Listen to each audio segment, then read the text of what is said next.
Today's message is going to be entitled The Fall of Babylon.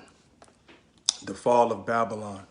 I had to come cocked and loaded for this message today because this is a very extensive message and teaching, and it's challenging because the Bible really gives us very little detail on everything that is going to take place. See, so yes, this aspect of the Bible, especially Revelation, it takes to have wisdom. And we already know that wisdom only comes from Yah. The wisdom only comes from the Most High YAH. And so therefore you do have to have ears to hear, okay, and eyes to be able to see. Now I'm going to start off with breaking down these keys or these symbols. Okay, so we could be able to unlock this thing. Now, remember, as I do Revelation, because it's almost like a series, we have to drill forward now. Like we had to drill, you see, the false gospel, or we had to drill the watered down aspect of the word. And we had to drill that for 10, 15, 20, 30, 40 years. Well, now we have to drill forward. You see, this revelation, we have to drill forward everything that is happening now. You see, so this has to be a continuous drilling because for so many people, this is new. You understand? Nobody has really ever broken down Revelation. And those who have attempted to break it down, you see, and I'm talking about mainstream. I'm talking about mainstream churches, mainstream Christianity. I'm talking about those who have attempted to break it down, stayed on the surface for whatever reason, maybe because they were fearful of really unlocking Revelation, or they just simply did not know. They were oblivious to what these different symbols meant in the Bible and able to unlock, you see, to unlock the interpretation of Revelation, because the root word for Revelation is reveal. And so this is what Apostle John was doing. He was revealing everything that he had seen.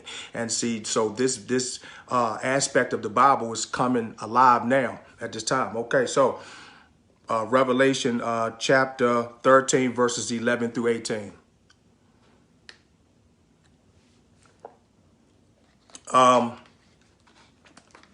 First, let's go through what a beast is. A beast in Bible prophecy is a superpower, political power, a kingdom, and a nation. A horn in Bible prophecy is a king, a kingdom, and a power. Okay. Now, the dragon in Bible prophecy represents Satan, or pagan or papal Rome. Wine in Bible prophecy represents doctrine, ideology, teaching, drinking the wine. You understand? Shalom, shalom. So when we talk about the wine, we're talking about doctrine, we're talking about teaching, we're talking about, you understand, words. And so when you drink someone's doctrine, it's almost like you're drinking someone's information, or you're drinking what they're giving you in terms of their words and their ideology, their philosophy, their intellect. You're drinking the wine.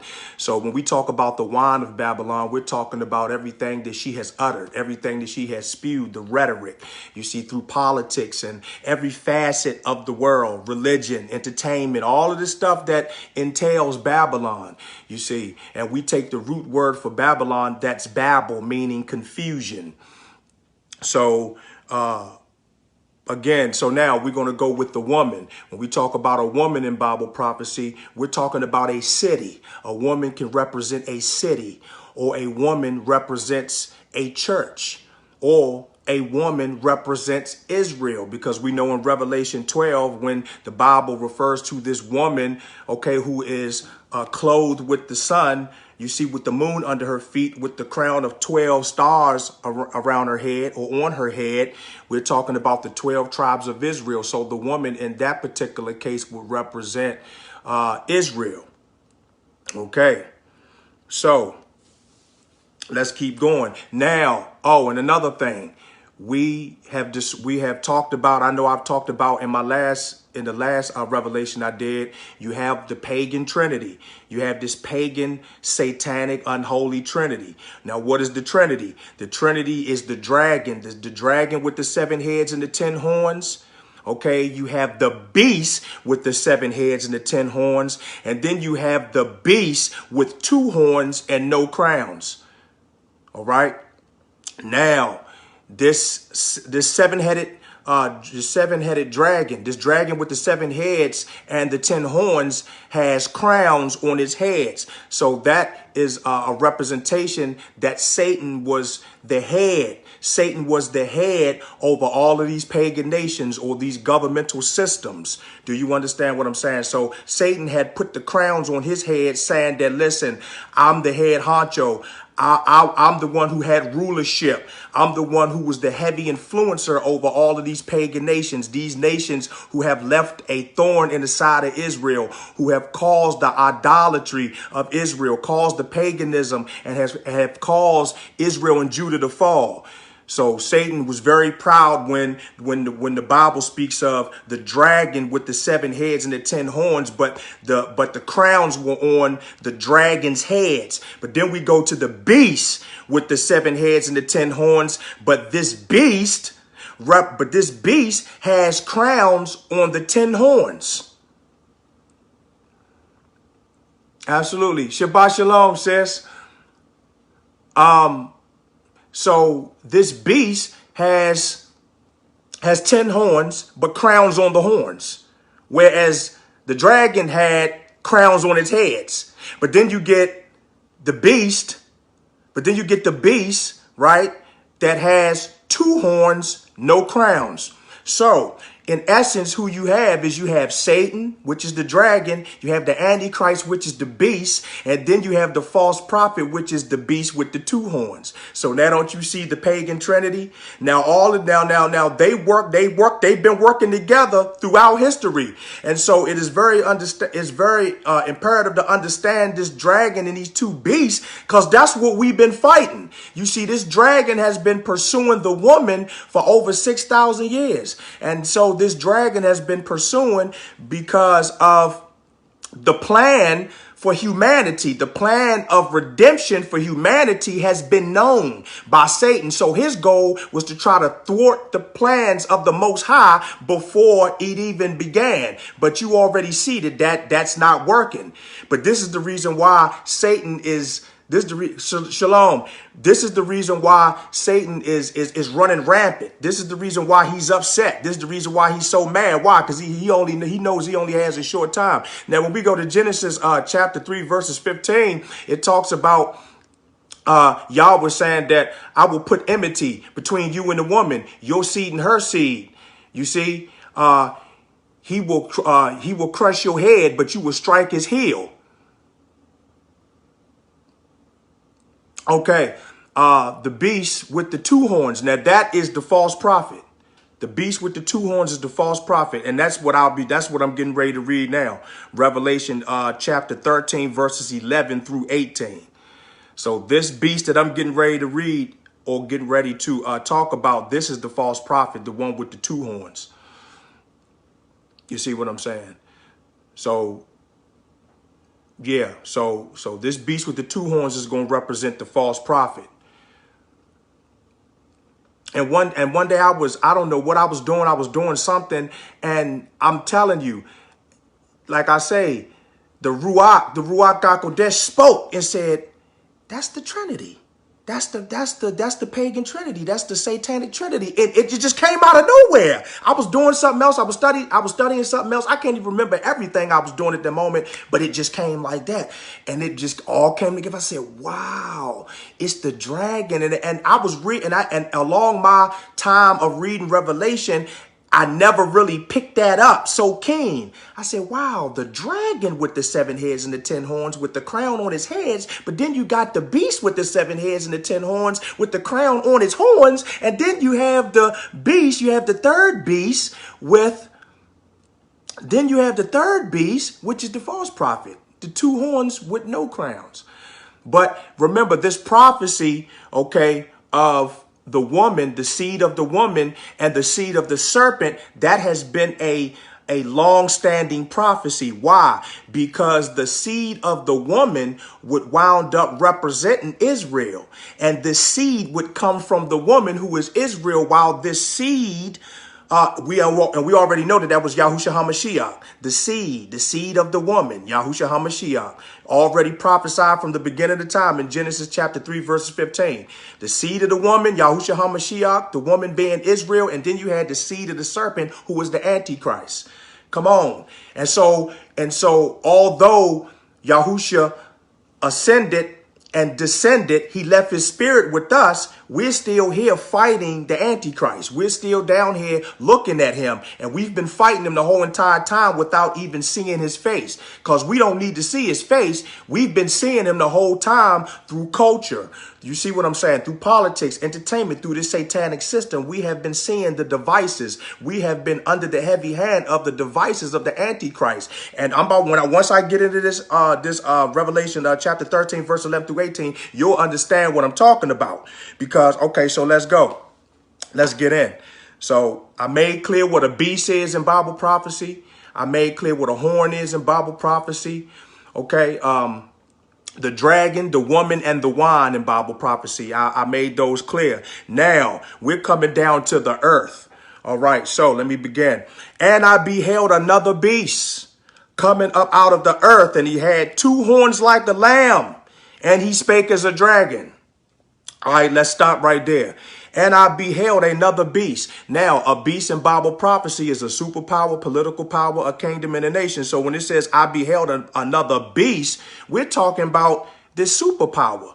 Now, this beast would happen to be, at this particular time, a nation. Now, isn't the United States of America a superpower? Oh, yes, it is. Isn't it a political power? Yes, it is. Isn't it a kingdom? Yes, it is. Isn't it a nation? Yes, it is. So the United States of America fits this beast in its entirety, right? And so, but not only though is this beast, this nation, this beast also represents the false prophet, because isn't the false prophet a superpower? Yes, he is. Is not the false prophet a political power? Yes, he is. Okay. Now this, and I beheld another beast. Okay, so basically I beheld the United States of America, and I beheld the false prophet coming up out of the earth. The earth represents a sparsely populated area. So this would mean that this earth would represent, you see, would represent a small multitude of people. A small multitude of people, because when this nation was formed, it didn't really have that many people here. And we know that. Why? Because when Christopher Columbus came over here in 1492, there were the indigenous Native Americans over here. Shalom, Ekadi. There was the indigenous Native Americans over here in this land. And it was tens of millions of them, okay, before 1492. But then after the 1900s, after the year 1900, after Christopher Columbus came over here, and the Europeans, and they subjugated America, and they decimated the Native Americans, and they gave them smallpox and all these other diseases, and raped their women, and shot the Indians. All these European dudes, they shot the Indians, killed the Indians, raped the women, and all of that, right? So after the 1900s, we talking about 300,000 of the Native Americans left, where it was about 10 million of them. So we see that particular tribe and line of the indigenous Native Americans was genocided. That nation had been genocided, that race. So we already see that at the formation of the United States, it was a very small populated area. You understand what I'm saying? And so when we say, and I beheld another beast coming out of the earth, we're talking about the United States and the false prophet, right? Because the false prophet would represent the religions. And he had two horns like a lamb. Now the horns in Bible prophecy will represent a kingdom, a king and a power. So now these two horns represent two powers. Now, what are the two powers of these two horns? The two powers will represent church and state. So we're talking about the religious and the civil power, right? So why? Because this beast, this United States of America, this superpower, political power, kingdom, and a nation, when this nation was formed, right, it was formed upon the premise that it would be a nation that would operate under the separation of church and state. So here are the two powers, the religious power and the civil power. But we see that when this nation came back together, they started working back together again, where they said that this would be a Christian nation, which was nothing really to brag about as we see now, because Christian didn't mean us, it meant them. And they weren't even Christian. They were deitists, meaning they were talking about a deity. They weren't really into the Most High. They were into worshiping whatever deity, because we're talking about these were Freemasons who formed this country operating off of Egyptian and Babylonian knowledge. But anyway, see, okay, and I beheld another beast coming out of the earth, the United States of America, and the false prophet. And he had two horns like a lamb. So now the lamb represents who? The lamb represents YAHUSHA HaMashiach, right? And he spoke as a dragon. So now this United States of America, right?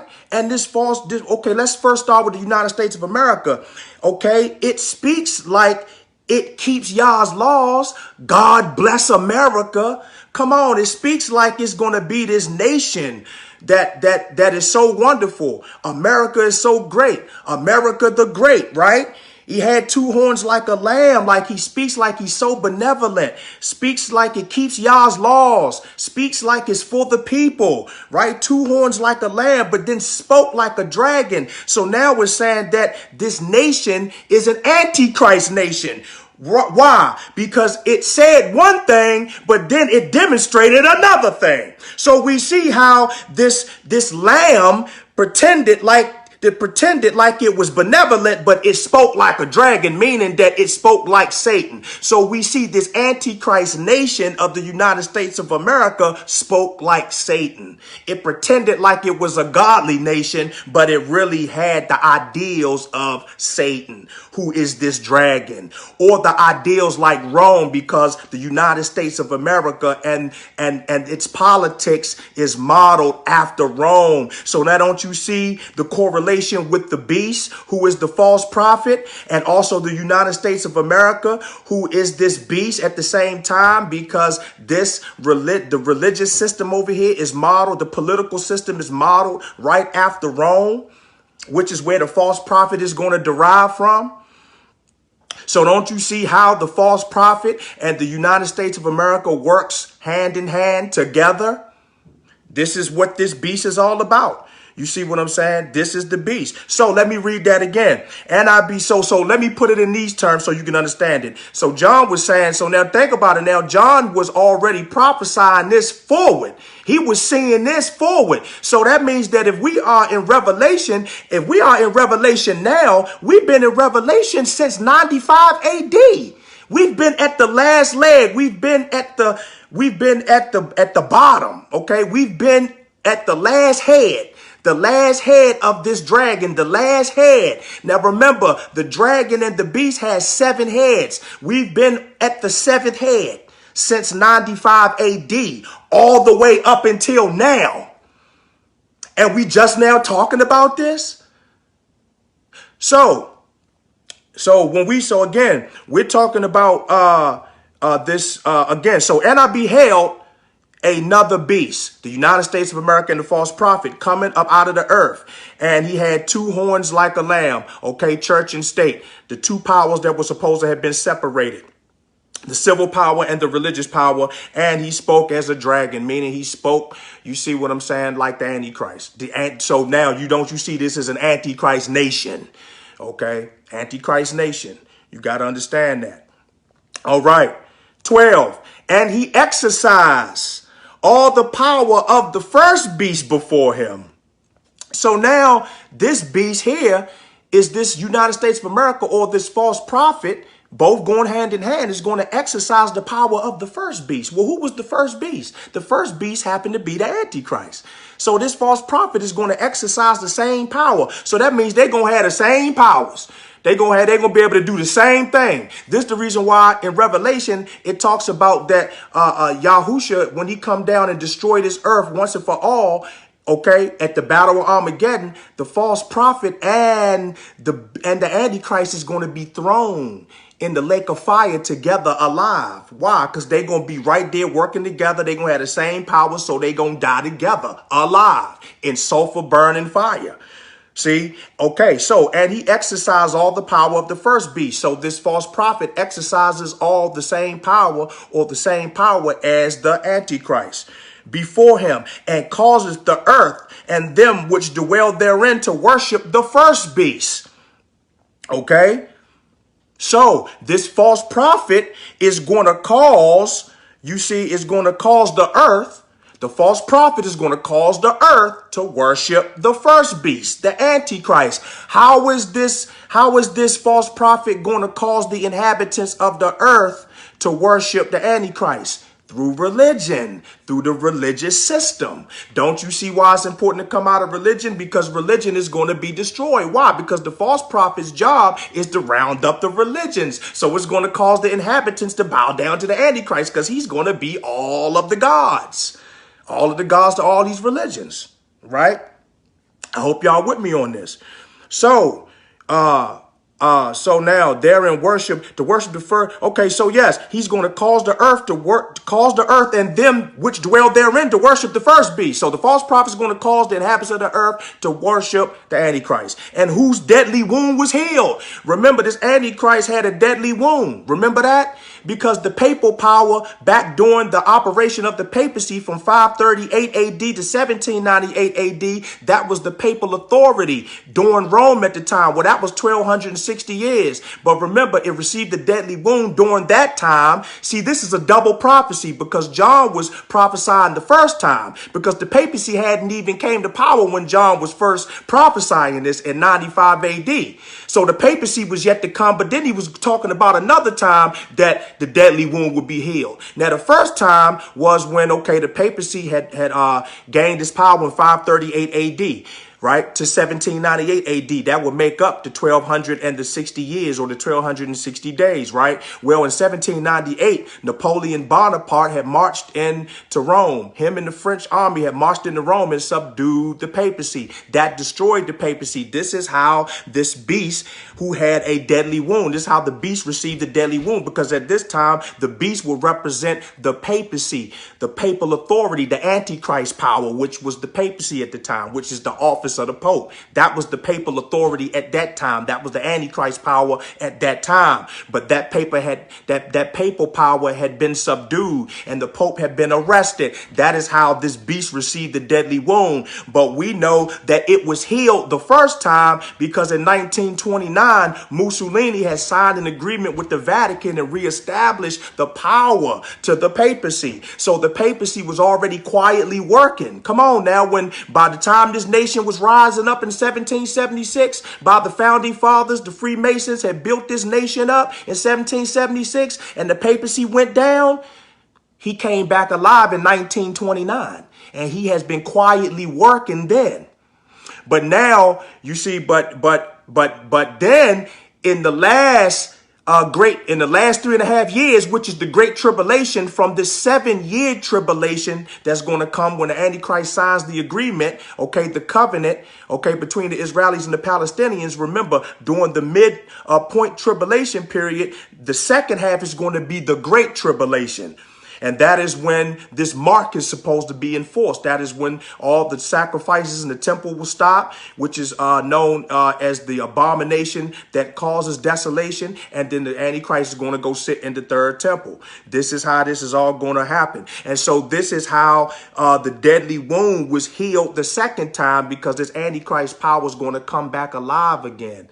You see, in this last 7-year tribulation period, starting off by signing this agreement between the Israelis and the Palestinians. And then by subterfuge, he's going to renege on that agreement. And then boom, at the second half, that's going to be the Great Tribulation. That's going to be the worst time in history ever. But it will be the last time it will be that again. In fact, the Bible says that Yah had to shorten those days. Otherwise, the saints wouldn't have made it. He had to cut short them days. And that's the reason why when the Antichrist come to rule, he's going to rule for only a short time.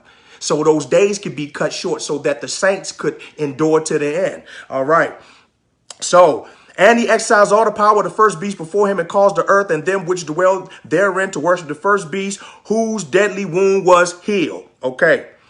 13, and he doeth great wonders, so that he maketh fire come down from heaven on the earth in the sight of men. Now, 2 Kings chapter 1, verses 10. Remember, Elijah answered the captain, if I am a man of Yah, may fire come down from heaven and consume you and your 50 men. Then fire fell from heaven and consumed the captain and his men. Well, see, people gonna think that it's Elijah calling fire down. This is how people are going to be deceived by these signs and wonders, these miracles that are going to be done, because they're going to say, well, didn't Elijah call fire down from heaven? And people going to think that it's Elijah. People going to think that it's him. This is the reason why you shouldn't get caught up in signs and wonders, because, see, the Antichrist and the false prophet going to be doing these signs and wonders, and that's how people going to be deceived into taking his mark. Now, all right. Now let me stop here for a second. Let me stop. When I get down and start talking about the mark, the Bible does not make it clear on what mark.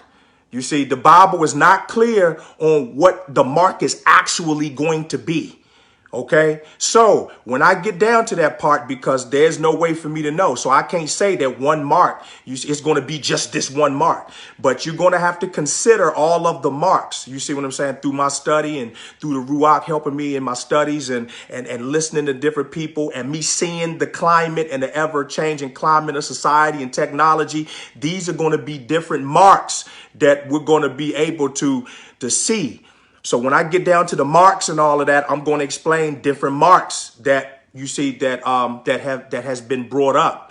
You see, as it relates to Revelation. All right, 14. And he deceiveth them that dwell on the earth by the means of those miracles which he had power to do in the sight of the beast. You see what I'm saying? So the false prophet, you see, deceived those on earth by the means of those miracles which he had power to do in sight of the beast. So the false prophet going to be doing these miracles in the sight of the Antichrist, right? Saying to them that dwell on the earth that they should make an image to the beast. So false prophet going to be telling folk that y'all need to make an image for the Antichrist, right? That they should make an image to the beast which had the wound by the sword and did live. This Antichrist power had a wound by the sword, but he did live. Because he's going to come back. At 15.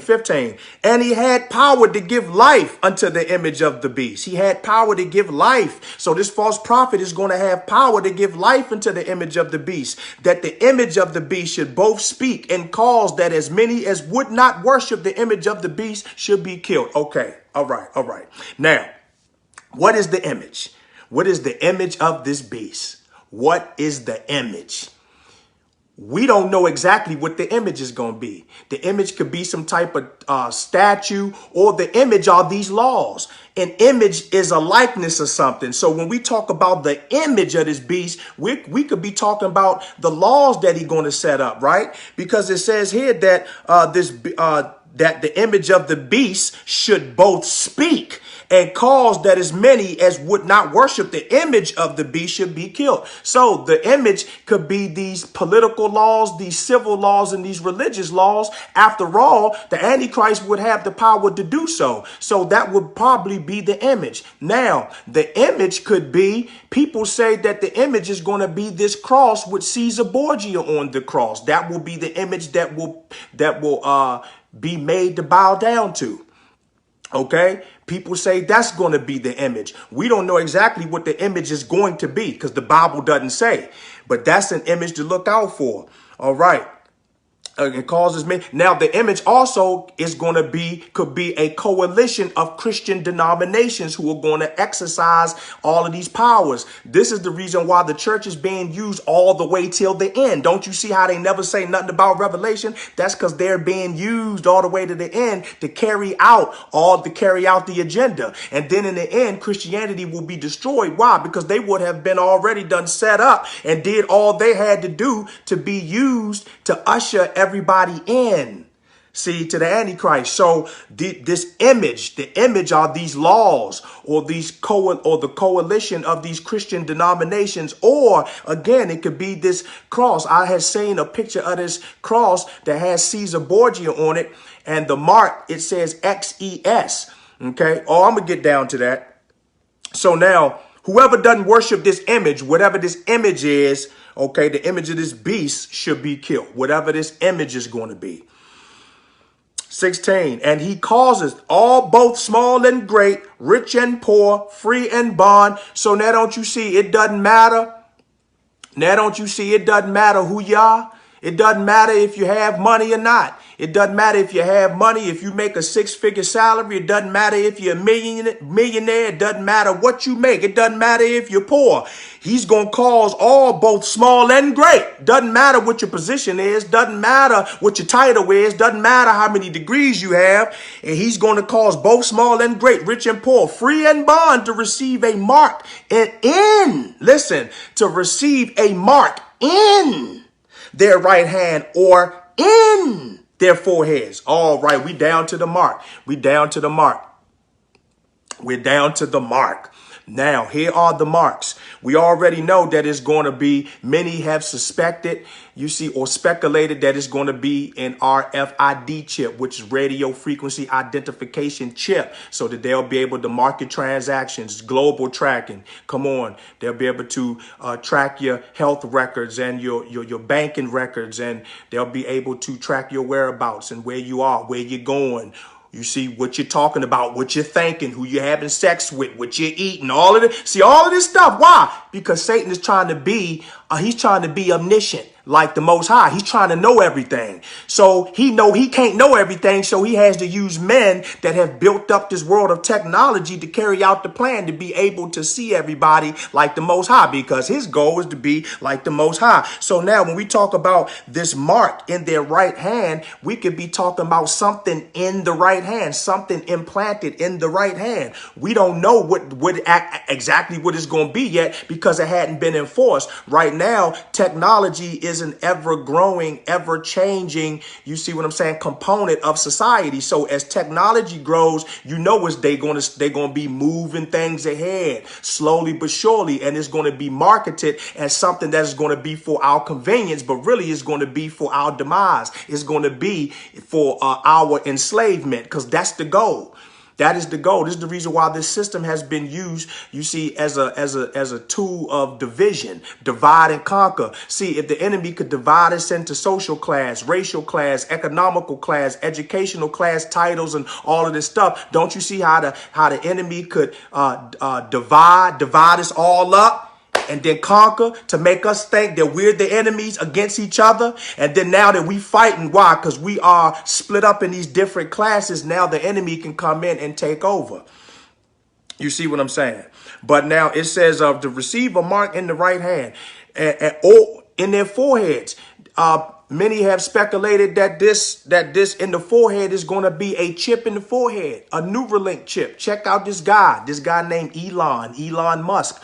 I seen something where they said that you in one single doctor visit, you can get in and out surgery where they go in your head and they put the chip in your head so they could be able to hook you up to the computer. They could read everything you're thinking and all of that. You see what I'm saying? So who's to say? Because by the time this technology gets to its apex, we already see that where this could go. Why? Because all of this hasn't even came to play yet, because we still have things still have to happen. So we know we're not all the way there yet, but we're getting there. We're moving in that direction to receive a mark in their right hand or in their foreheads. Again, so we're talking about technology.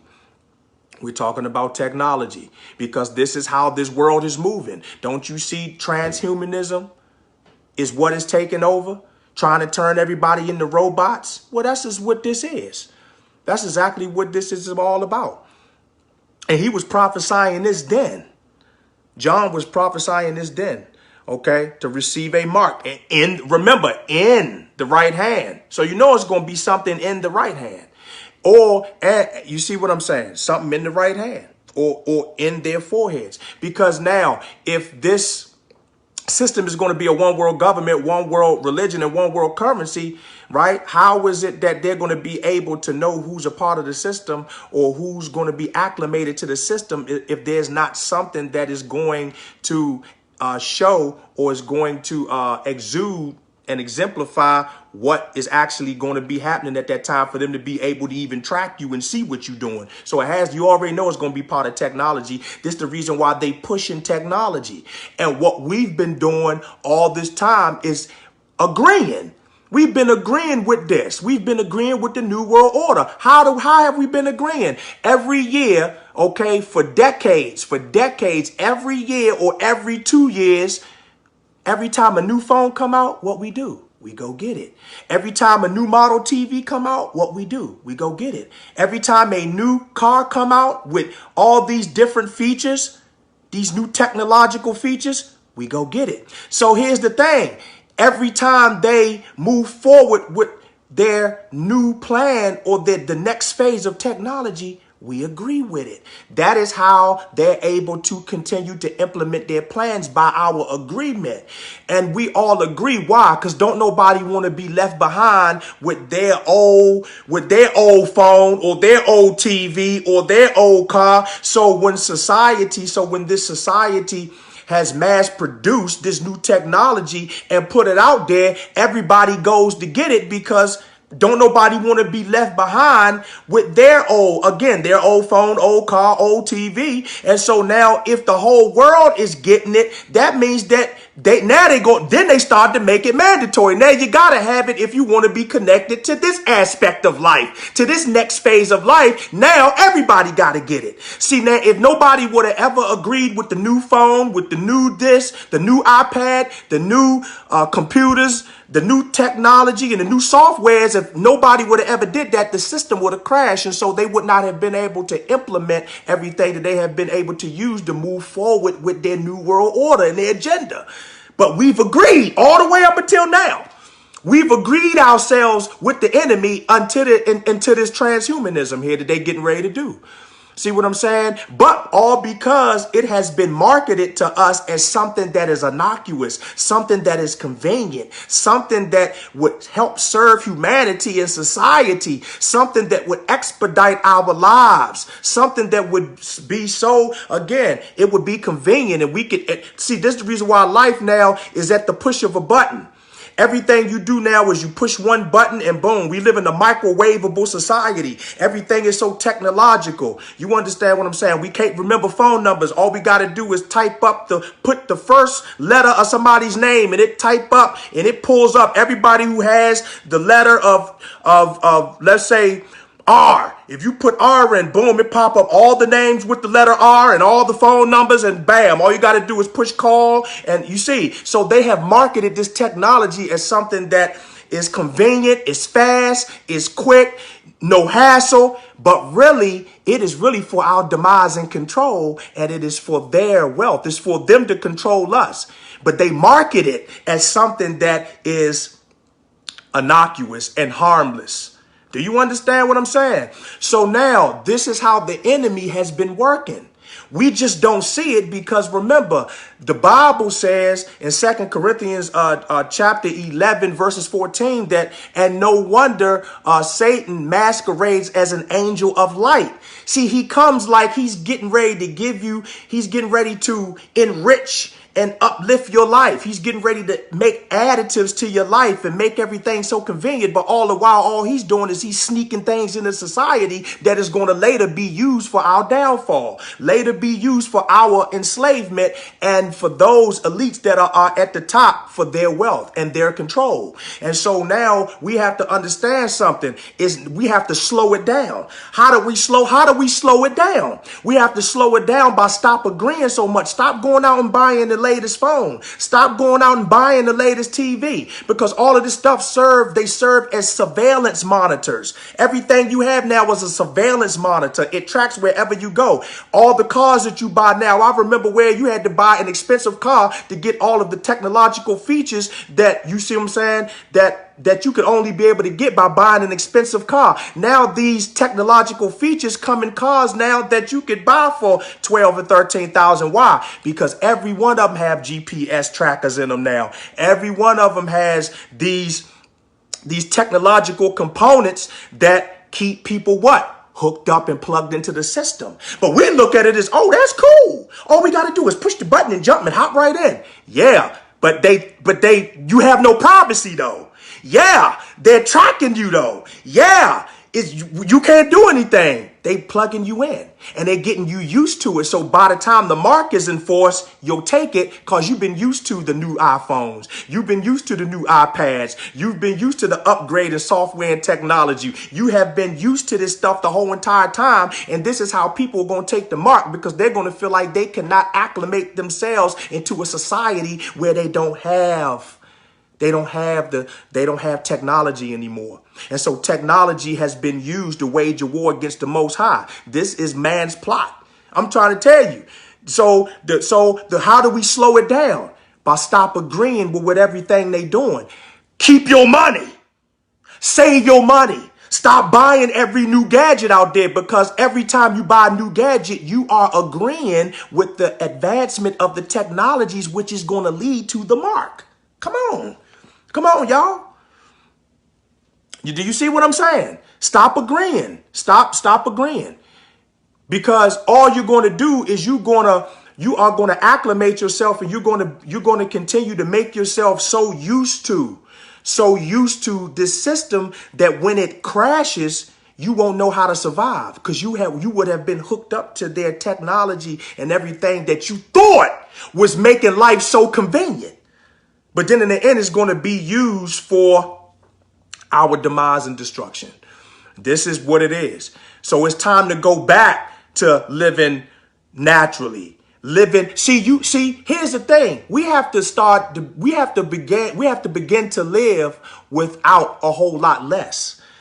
All the stuff that they have marketed to us for our enjoyment, relaxation, we really could do without it. But because society promotes it and everybody around us have to have it, we go out and get it. And we don't know we're agreeing with the enemy every step of the way to usher us into the new world order. And some people are not going to be able to come away because they would have been plugged in the whole entire time.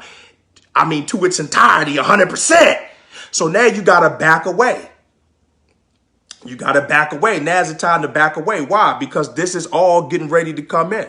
Again, he causes all, both small, great, rich, and poor, free and bond, to receive a mark in their right hand or in their foreheads. So you already know that it's going to go to that. Because guess what?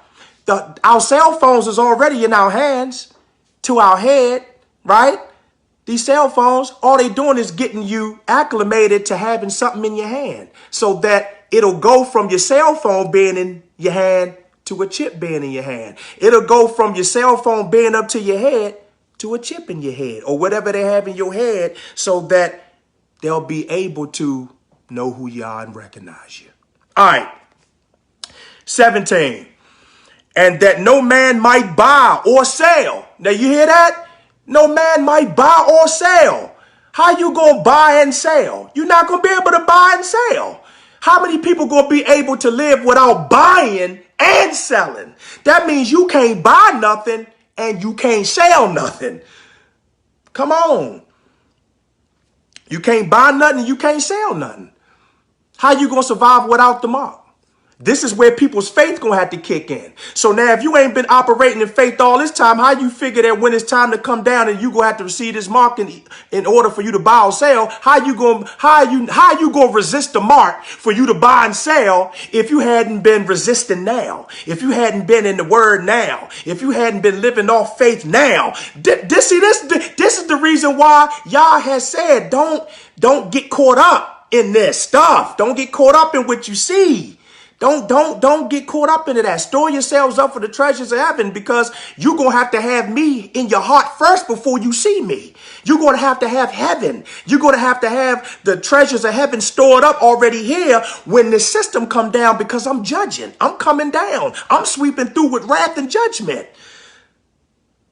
So each time they promoting that this system is moving ahead and the technology is moving up, you see what I'm saying? And the interest rates are lowering and everything is getting ready to be conducive for our well-being. Why? Because all the commercials. Why? Because we live in a westernized, commercialized society where, guess what? They own all the media. They own the radio. They own the banks. They own the farmland. They own the grocery stores. They own the equipment. They own the computers. They own construction. They own everything. They own everything. So if they marketed that to us, how you gonna, if you don't pull away from it, how are you not going to move towards it?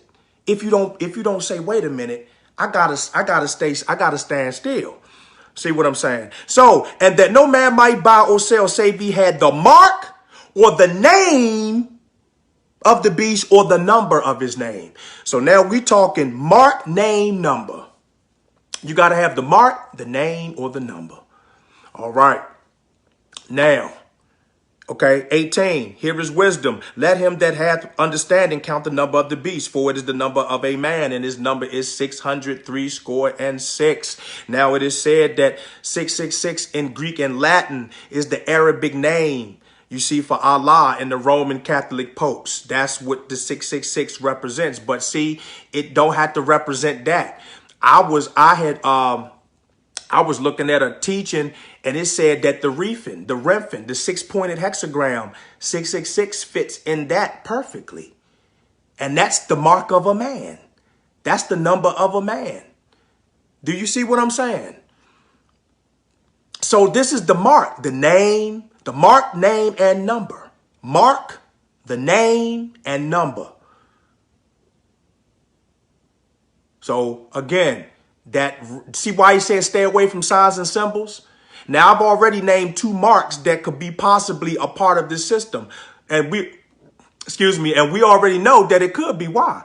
Because this religious system is getting ready to tie in with the political system. And this is the power that the Antichrist is going to have. So now these marks could tie in. It could be this Remphin, okay, the 6-pointed star, which they say 666 fits in it perfectly. Why? Because it's the name of a man. Red shield, Rothschild. Come on. I'm going somewhere with this. So I'm saying through my teachings and through certain things that I have learned and heard, these could be different marks. We don't know. We don't know what it's going to be. Okay. Now, this 666, if you ever seen this mark, it says XES, and it stands for chi, xi, and stigma. Chi having a numerical value of 600. Okay. Xi having a numerical value of 60, and stigma having a numerical value of 6. So that would make out the number 666. But we don't know what this mark is going to be, but these are just different things to look out for in society, because we already know that everything hadn't happened yet. You talking about we still got calamities to go. We got floods, earthquakes. You see what I'm saying? Snowstorms. I mean, we have tornadoes, hurricanes. We have everything that is included or inclusive to these birth pains, and everything that is going to be used to cause the calamity and the destruction of this nation. Why? Because listen, this nation serves as the smaller beast. The United Nations serve as the larger beast. Oh, well, naturally, because the smaller beast, the United States, that's the false prophet, right?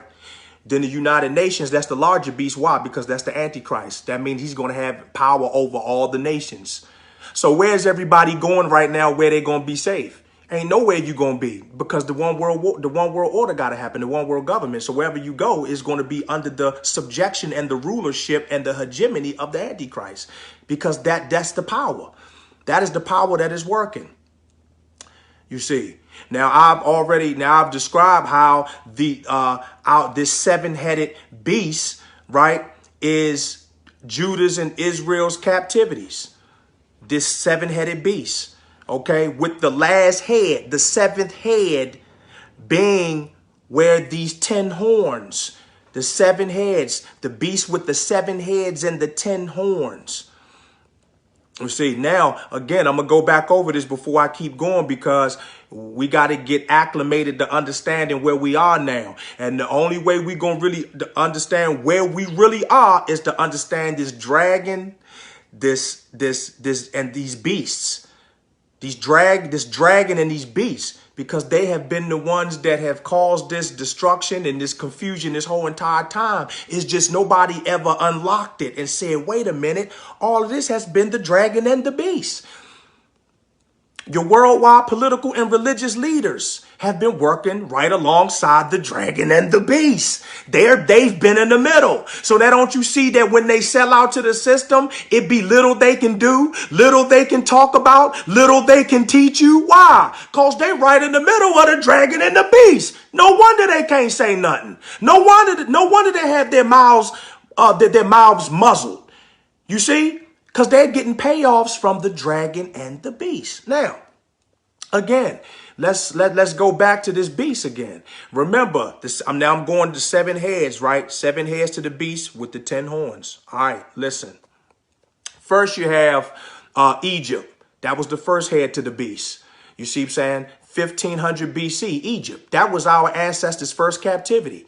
You see what I'm saying? We already see Satan had dominion there, right? That's the first head to the beast. Satan had dominion. This is the reason why he had a crown on his head for the first time.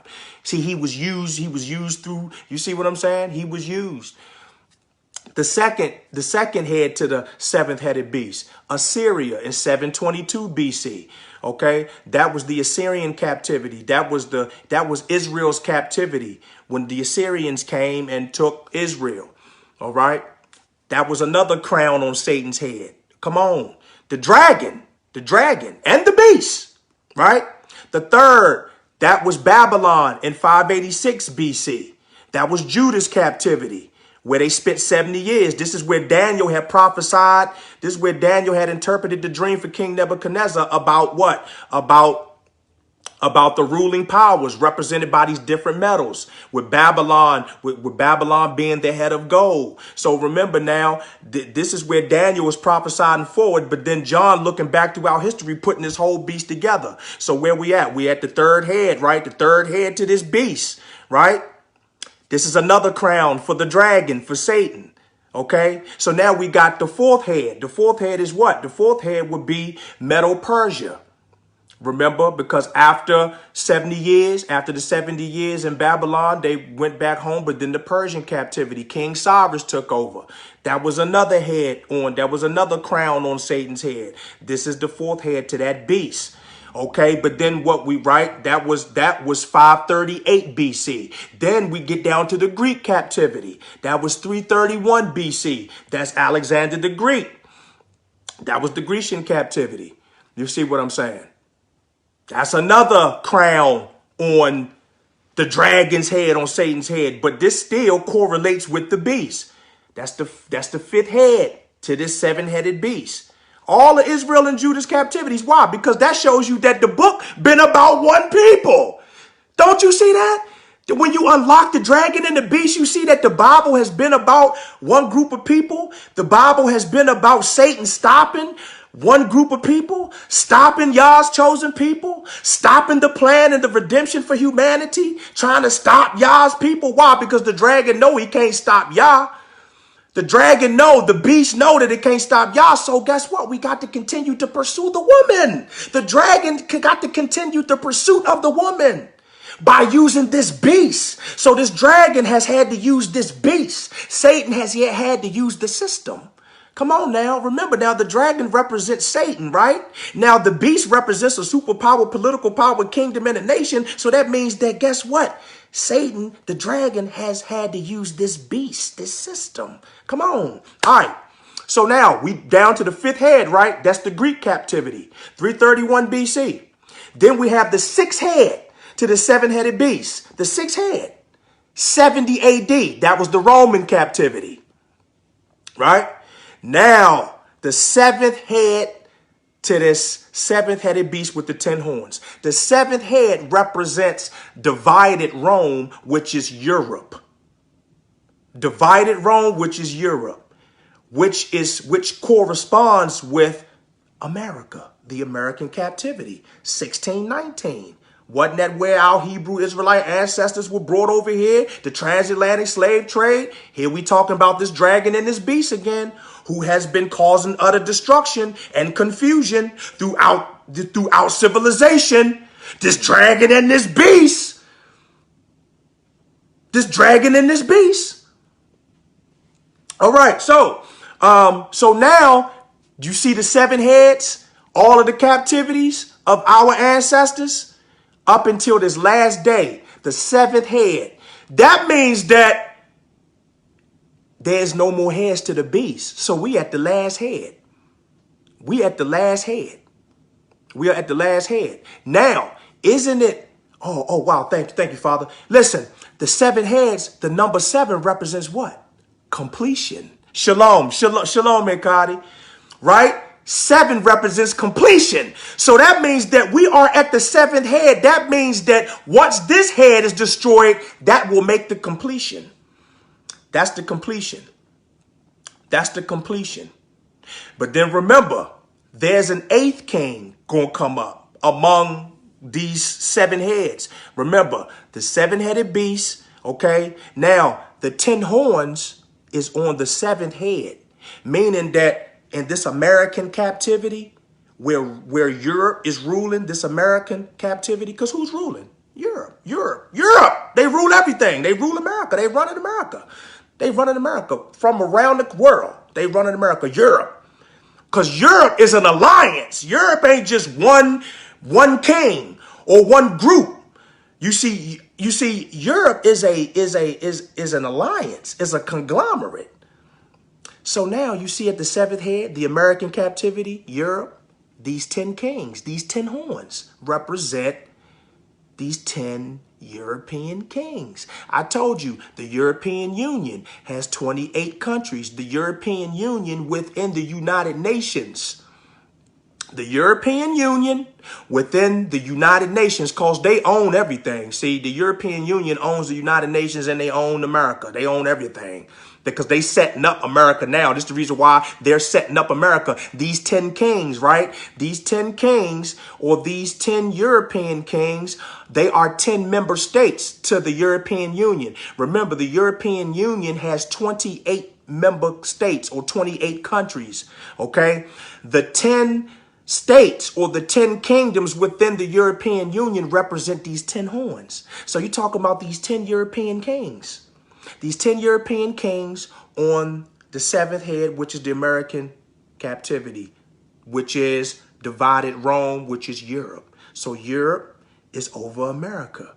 These 10 kings. Remember, around the world, the United States of the United Nations, they have already formulated 10 regional groupings around the world. These 10 kings, 10 regional groupings, right? So they've already planned that. They've already set up these 10 regional groupings. But now they have set up these 10 regional groupings within America. See? But they still setting up.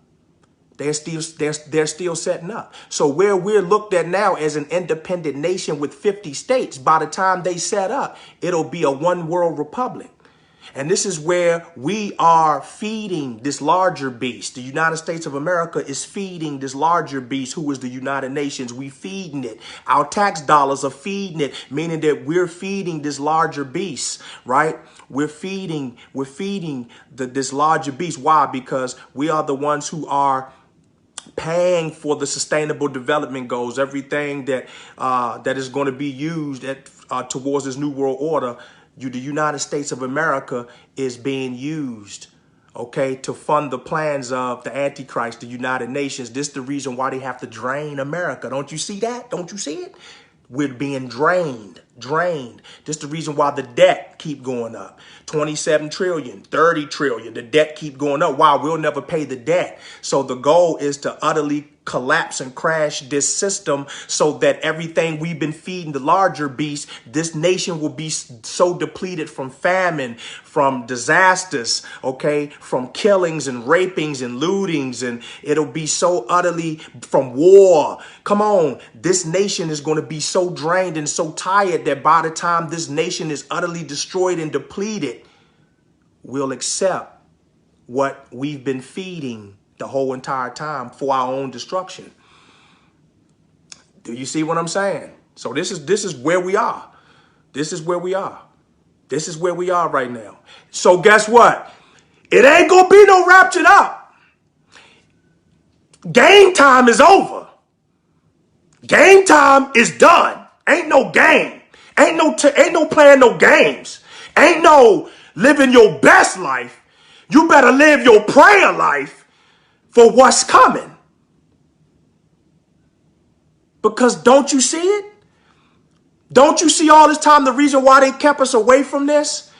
They kept us away from this aspect of the word. It's done. It's over. It's already been prophesied. This is not my word. This is not my word. This is the word of the Most High. This is in the Bible. It's just that nobody is unlocking it. Because the goal of this system, the goal of this religious, this political, and this system of entertainment is to keep America asleep while America is quietly going down. So because America's going down, these elites, these Satanists, these atheists, they have paid our politicians, our entertainers, our religious leaders to keep the wool over our eyes, to keep us entertainment, an American dream minded, so we never see that the Titanic is going down. So as the Titanic, which is America, is going down, they crank the music up. They keep everything in front of your eyes, making you think everything's gonna be great. And America's going down, so that by the time calamity hits, you're going to wake up and say, well, what happened? I thought we was doing good. You will be unprepared. You'll be caught up. This is why they pay these entertainers so much to entertain. Why? To keep these fools entertained. Keep them entertained while we destroying. Keep them entertained while we passing laws, while we making laws and passing laws. Keep them quiet while we're still trying to implement our new technology. Keep them quiet. Promote this. You see? So they use these idols, these entertainers, to promote your favorite drink, promote the favorite iPhone or whatever it is that it make you go out and get it. This is how they promote the agenda. Through what? Through propaganda. This is how it's done. But see why y'all said stay away from idol worship? Because when you get into idol worship, you are idolizing your demise. You are idolizing destruction. You are idolizing the threat and the forces that go against the Most High. Come on, this is where we are. So right now, it ain't no time for no plan. This ain't no time for no game because it's already prophesied. So I just gave you the 7-headed beast with the 10 horns. This is what it is. It's all the captivities from the beginning of time up until now. With these 10 horns are ruling. The European Union, they ruling. All they're doing is taking America back. Remember, the 13 British colonies broke off from the control of Great Britain. And this is what the Revolutionary War was all about from 1775 to 1783. It was all about establishing this new world where they would keep the slaves, the Hebrew Israelite slaves, building their new nation. See, spiritual Egypt. Don't you see how it's going back to the beginning of time? So the beast is actually on the back of your dollar bill. The beast. The first head to the beast, which is the pyramid, the Egyptian pyramid, and the seventh head to the seven-headed beast, which is the eagle, which is the 13 stars, right? The 13 stars representing the 13 colonies, the 13 British colonies breaking off from the control of Britain so it can establish this new world order. New world. This new world. I mean, I hope y'all see that. See what I'm saying? And so this is spiritual Egypt. This is the last captivity. This is where the 10 horns are ruling. That means it's nothing else after this. Nothing else. Shalom, shalom. There's nothing else after this. It's nothing else. Don't you see why now is the time to get your houses in order? This is the time to get your houses in order. Spiritually. The Bible says to work out your own salvation with fear and trembling. Party time is over. At this point, whatever the Most High allows you to obtain and have, you already know he expects you to help some folk with it. He expects you to do something with it.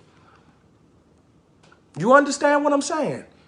Anything that his children, anything that he allows his children to receive, shalom, shalom, shalom, Ekadi. Everything that Yah gives his children or allows his children to obtain is going to be all for helping his kingdom, helping those who are asleep, helping those to come on in. You see what I'm saying? This is not to continue to play in Satan's playground. Because he's sweeping. You see, he's judging. So if you're going to use what he give you to try to play back with the enemy, oh, you're going to be destroyed.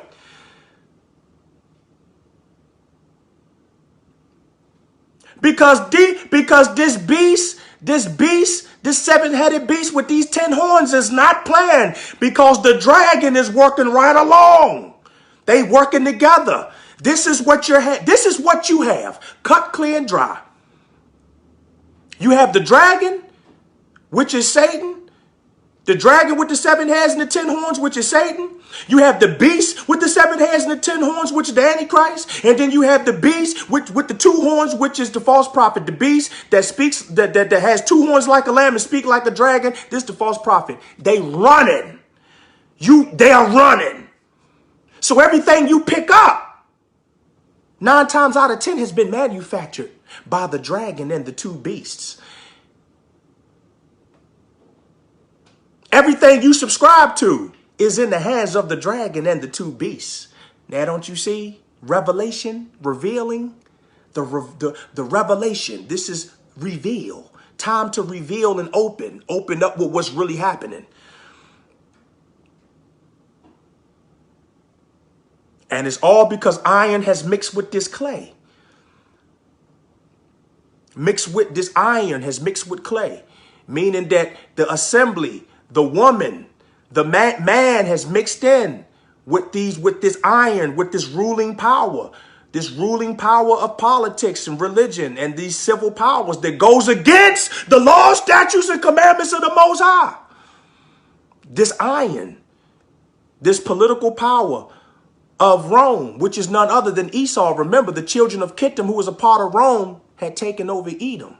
And this is how Edom became one with the children of Kittim, which is Rome. So this power is Esau. Jacob versus Esau. You see? Jacob being a part of the woman, Israel, the seed of the woman, Jacob, Israel. Come on.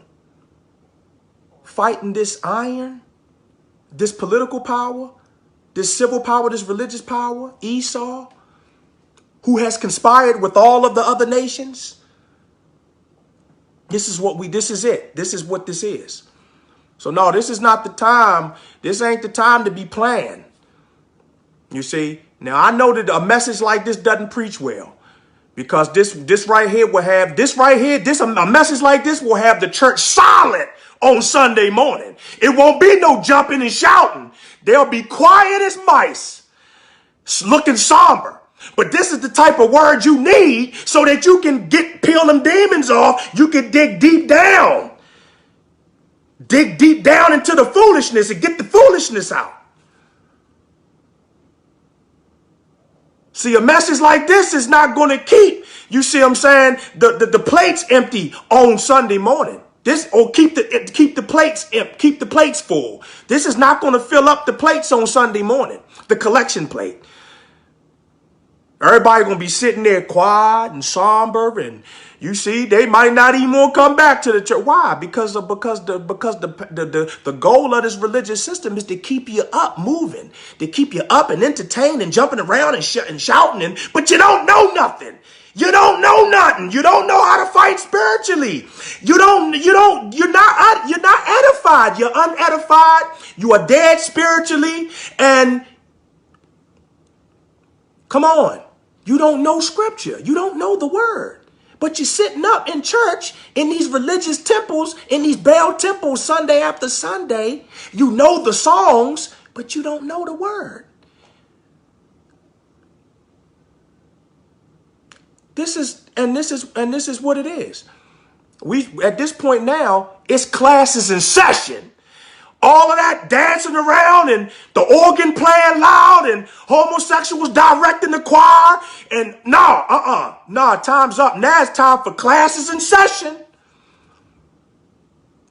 Classes in session at this point. See? Because now it's time to let people know what's going on, because now the news is now the word now. The news is now the word. The news was always the word. It's just that we have been taught that the word is none other than, you see, than feel-good messages and words of affirmation. This is what we have been taught that the Bible is, you see. But really, the Bible is a history book.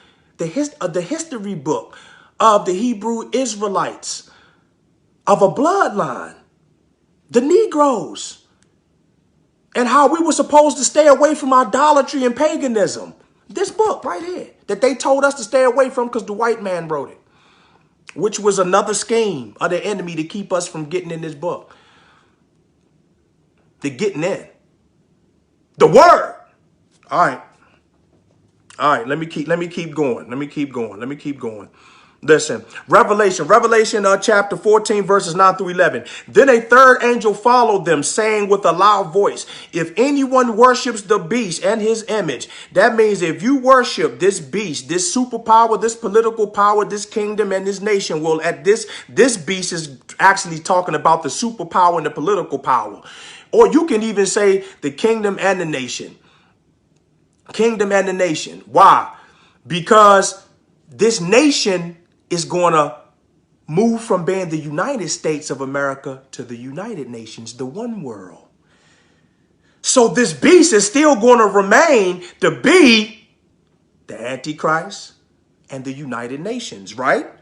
If anyone worships the beast. So if anyone worships the Antichrist and this one world system that is coming and his image and receives his mark on his forehead or on his hand or in his hand, he himself shall also drink of the wine of the wrath of Elohim, which is poured out full strength into the cup of his indignation. He shall be tormented with fire and brimstone in the presence of the holy angels and in the presence of the Lamb. You see, I mean, we have had, you see, commercialized, westernized Christianity talk about revelation. The problem is nobody ever puts it together. They don't break it down. They read the scripture. Well, anybody can read the scripture. Well, what is it talking about?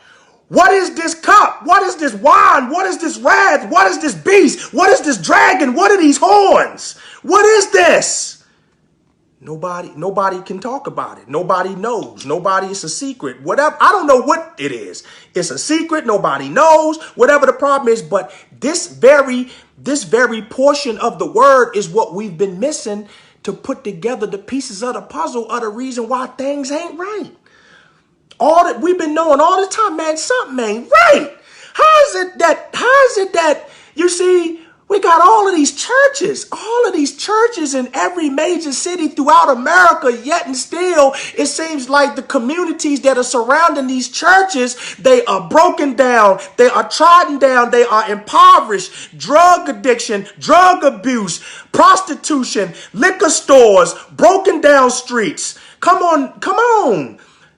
But the church is standing up beautiful. Lawns looking manicured and everything. Trees, shrubbery. I mean, all of them looking nice and manicured. Come on.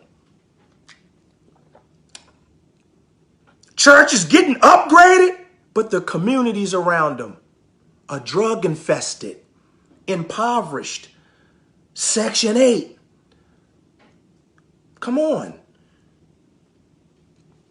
You see. So this is the reason why. Why? Because the goal was never to fix the internal issues of the communities around America. The goal was to quietly destroy America while those who have sold out to the dragon and the beast to get a few extra crumbs and pennies to keep silent on the plans of this dragon and this beast, which is Satan and the Antichrist. See? So, as long as we don't talk about this and keep the people hopping and jumping and, keep the people occupied and entertained, you never see. All the while, this Bible is telling us what's happening, what's to come. But we steady shouting and jumping to the same messages. The same messages? A system. A system is an algorithm that continues its consistency without changing.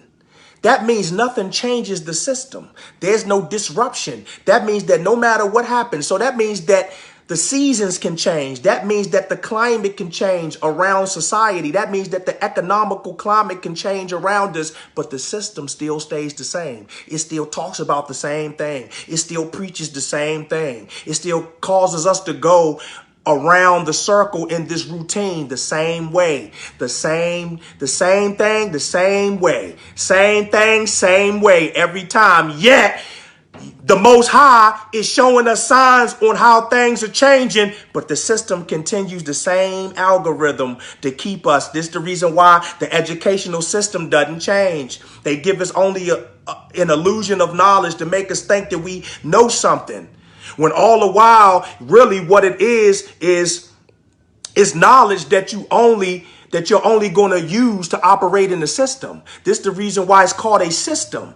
Think about it now. The educational system, the religious system, the political system. That means everything that you're going to learn in college, right, to operate in politics is going to be knowledge to operate within the system. Everything that you learn in these theology, these divinity, and these seminary schools, right? Everything that you're going to learn in Bible college, in the educational system, is only going to be good enough to be used in the religious system. A system that keeps going around and around and around, and it doesn't change at all. No matter what's going on, the economy could be collapsing. It's moving up and down. It's fluctuating.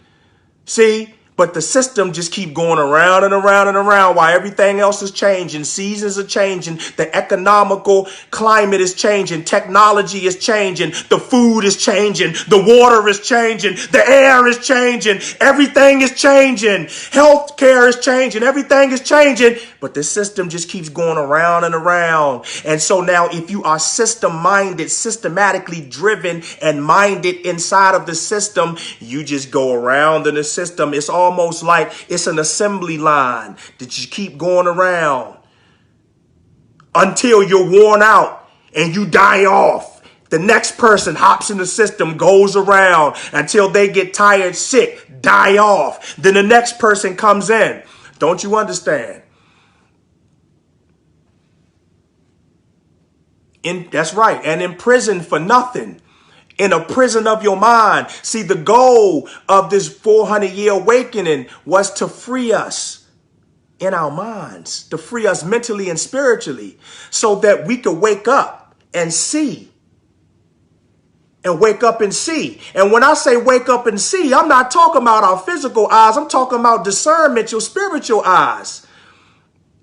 You see what I'm saying? This is the reason why the Bible says, and I believe Matthew chapter 6, verses 22 to 23, it says that, listen, the eyes are a lamp to the body. You see what I'm saying? If the eyes are healthy, then the body will be full of light. But if your eyes are unhealthy, your body will be full of darkness. Now, if the light within you is darkness, then how great is that darkness? Now, what was the eyes that scripture was talking about? That's a lamp to the body. He talking about your spirit, your spiritual eyes, your discernment. And so people, they have this darkness inside of them, but they think it's light. So then wait a minute. If you have this darkness inside of you and you think it's light, how great is that darkness? How great is that darkness for you to think that that darkness is really light? That's because they operating off the light of Lucifer, this knowledge, this philosophy, this intellect, this system. And they think they have the light, but it's really darkness. It's darkness. Shalom, shalom, shalom, Aikadi, I'm sorry. So yes, so you see what I'm saying? So now your eyes are a lamp to the body. So now when people walking around thinking that they have this light, they got the light of the world, they got these degrees, they have the intellect and philosophy, they think they gods and they think they goddesses and they think that they computer scientists and wizards and geniuses. You wait a minute. For you to operate off of that and you think that that's the real light, you a real dark person.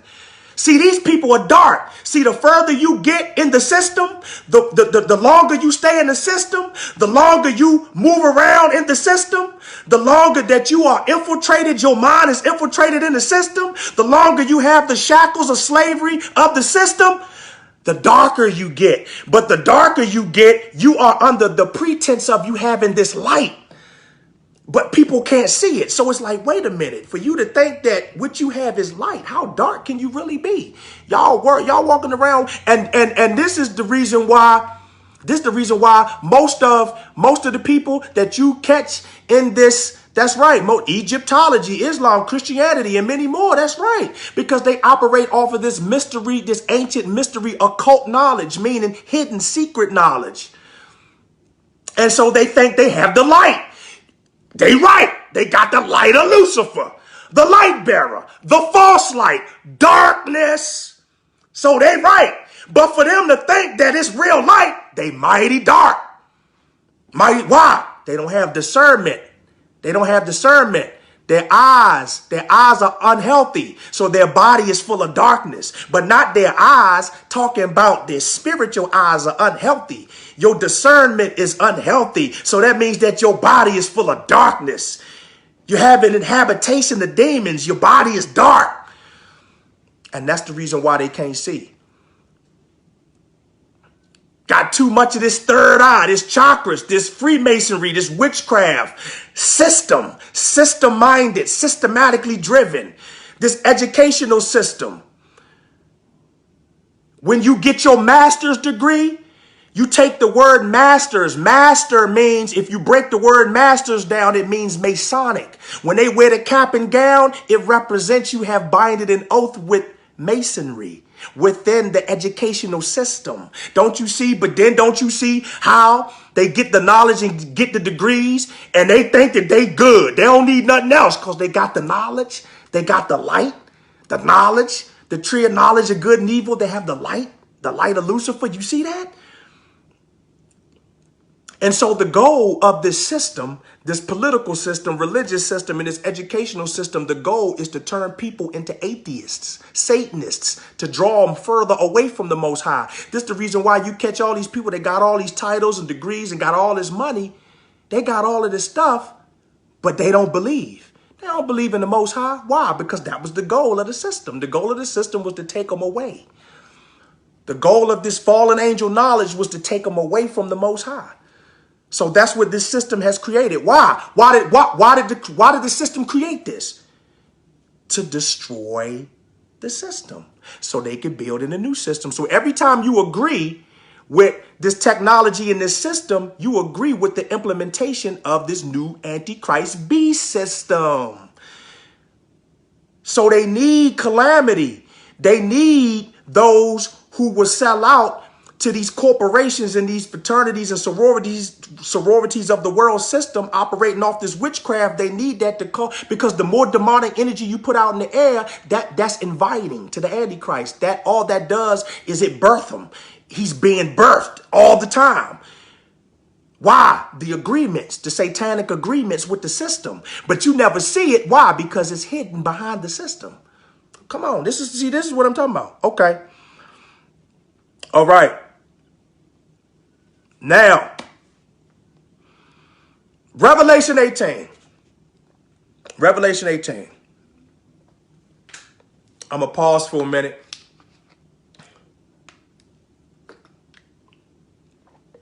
All right. When we talk about the fall of Babylon, Babylon is extensive because we are dealing with three categories or three phases of Babylon, right? First, you have ancient Babylon. Then you have the kingdom of Babylon. And then you have mystery Babylon. So you see, you have three components to Babylon. The reason why Babylon is taking over the whole entire world. So ancient Babylon was in 2500 BC. This is how we have all of our mystery occult ancient religions today, right? The religions that were disseminated by the false pagan trinity of the father sun god Nimrod, come on, the mother moon goddess Semiramis, and then you had the reborn sun god Tammuz, which is Nimrod reincarnated, where all of these religions that disseminated from ancient Babylon throughout different time periods, cultures, names, nations, and tongues, they have all adopted this same pagan trinity. This is the reason why in every religion you have a father god, you have a mother god, and you have a son god. This is the reason why you have all of these ancient Egyptian gods and goddesses, all of these Greek gods and goddesses, all of these Roman gods and goddesses. Why? Because of ancient Babylon disseminating all of these ancient mystery religions. This is the fallen angel knowledge that these people operate off of today in this society. The Greek fraternities and sororities, come on, y'all. I'm trying to tell y'all, they operate off this knowledge. But see, these people that are at the lower level of these fraternities and sororities, they are just the puppets. They are just the ones who make the face of it look good, while those who are the upper echelons, the ones who are behind the scenes, they are the ones who operate off that real witchcraft. You see what I'm saying? But the ones who are getting paid just to promote the agenda, they think it's just about going around shaking hands and getting opportunities and open doors and holding the key to the corporate ladder. Do you understand what I'm saying? But they're being used to fund the destruction and to add to the destruction and the demise of this civilization of America. Why? To usher in the Antichrist. So Babylon has three components. I just broke down ancient Babylon. That was where Nimrod was. Then you have the kingdom of Babylon in 586 BC. This is where Judah was taken into captivity, and this is where Daniel was had prophesied the dream. You see what I'm saying? Babylon had this is where Babylon King Nebuchadnezzar is, where Daniel had given King Nebuchadnezzar had given him the interpretation of the dream of the statue. So that's the kingdom of Babylon, right? Then you have mystery Babylon. Mystery Babylon has a long rabbit hole. So these are your three components to Babylon. So everything goes back. Everything goes back to Babylon. See what I'm saying? Everything goes back to Babylon. But in reality, it's really just this Egyptian knowledge, this Egyptian and this Ethiopian knowledge, because these were the civilizations that were ruling back during that time. See, they had a civilization that was unmatched. So all of that voodoo and witchcraft, that was none other than that Egyptian knowledge. So I don't even know why our Hebrew Israelite brothers and sisters walking around proud to be venerating and worshiping Egyptology, thinking that their ancestors are supposed to be worshipped when they were worshiping demons. Come on, say the same knowledge that they operating off today. But You see, again, mystery Babylon, meaning that she's a mystery, meaning that you have no idea of all of the crimes. You understand? You have no idea of the depravity, moral corruption. You have no idea of the calamities. You have no idea of the enslavement. You have no idea of the bloodshed. You have no idea of the luxury. You have no idea of the pleasure. You have no idea of all of the duplicitous and the diabolical plans and the mysteries of Mystery Babylon. That's why it's a mystery. Mysterious confusion. Confusion you can't make no sense of because it's a mystery. Starting from ancient Babylon down to the kingdom of Babylon. Now we are at Mystery Babylon. Okay, so we get that. This is where we are now. Mystery Babylon. Why? Because Mystery Babylon has Mystery Babylon has adopted all of the ancient mystery religions that have been propagated from ancient Babylon. So this is what makes Mystery Babylon such a mystery, because Mystery Babylon is none other than universalism, meaning that Mystery Babylon didn't hoard herself out with everybody and everything, every religion, every politician, every nation, everybody, every king of the earth. See, this is the mystery we dealing with. America being a part of this mystery. Why? Because we're modeled after Rome. In fact, if you go to 1 Peter chapter 5, verses 13, Peter was talking about, he was addressing a letter to Babylon during the time when Peter in the book of Peter, he was talking about Babylon and he was referring to Rome as Babylon. Now, wait a minute. Ancient Babylon had been destroyed. The kingdom of Babylon had been destroyed. So who could Peter possibly have been talking about when he was referring to this Babylon? Well, he was talking about Rome, because remember, Rome was ruling during the time of Peter. You come on. When Peter and Paul was roaming around and they were the apostles, Rome was ruling. But he had to mask, you see, he had to mask the identity of Rome, because you see, so that if these letters had reached the wrong hand, Rome wouldn't know that Peter was talking about Rome, because he had addressed these letters as Babylon. You see, so we already know that Rome was Babylon, Mystery Babylon, but because Rome now was divided Europe and Europe now was ruling the United States of America, that means that America is Babylon. Mystery Babylon. Come on. All right. So listen to this, right? So I said we got ancient Babylon, the kingdom of Babylon, Mystery Babylon. Listen, we have religious Babylon, political Babylon, and commercial Babylon. You see how the rabbit hole goes deep with Babylon, because she's a mysterious confusion. Religious Babylon, that deals with all of your religions. I just told you, your mystery religions, your ancient mystery religions, all your religions in your religious system, including Christianity, including Islam, including Judaism. These are your three Trinity religions of Roman Catholicism: Christianity, Judaism, and Islam. These are your three Trinity religions of Roman Catholicism. Let me say that again: Christianity, Islam, and Judaism. Christianity and Islam being the daughters of Judaism. That's religious Babylon right there, talking about your religious system. Among other religions. Pantheism, you see, the belief that God in the universe is one. Well, their God and universe is the one, is one entity, but Yah in the universe is not no one. Yah operates outside of the universe. So ain't no, you see? So pantheism and Buddhism and Taoism and all of these isms and these religions, this is religious Babylon. Come on now, just see, I'm getting that. See, so don't you see the structure and the system that is going to be destroyed? Everything that's in it, the religions are going to be totally, utterly destroyed. Now, this is when YAHUSHA. Now religion is going to be destroyed to birth the Antichrist because he's going to be the one world religion. But then he's going to be destroyed. See, he's going to be destroyed in the end. All right, political Babylon. This deals with your judicial system, your law enforcement. Come on, you see, your prison industrial complex system. This is the political system we dealing with. We're dealing with your executive branch, your judicial branch, your legislation, your mayors, governors, senators, political Babylon. Do you understand what I'm saying? Caesar within the system. This is political Babylon. Then we're dealing with commercial Babylon. We're talking about your entertainment, your basketball, your football, the NFL, the NBA.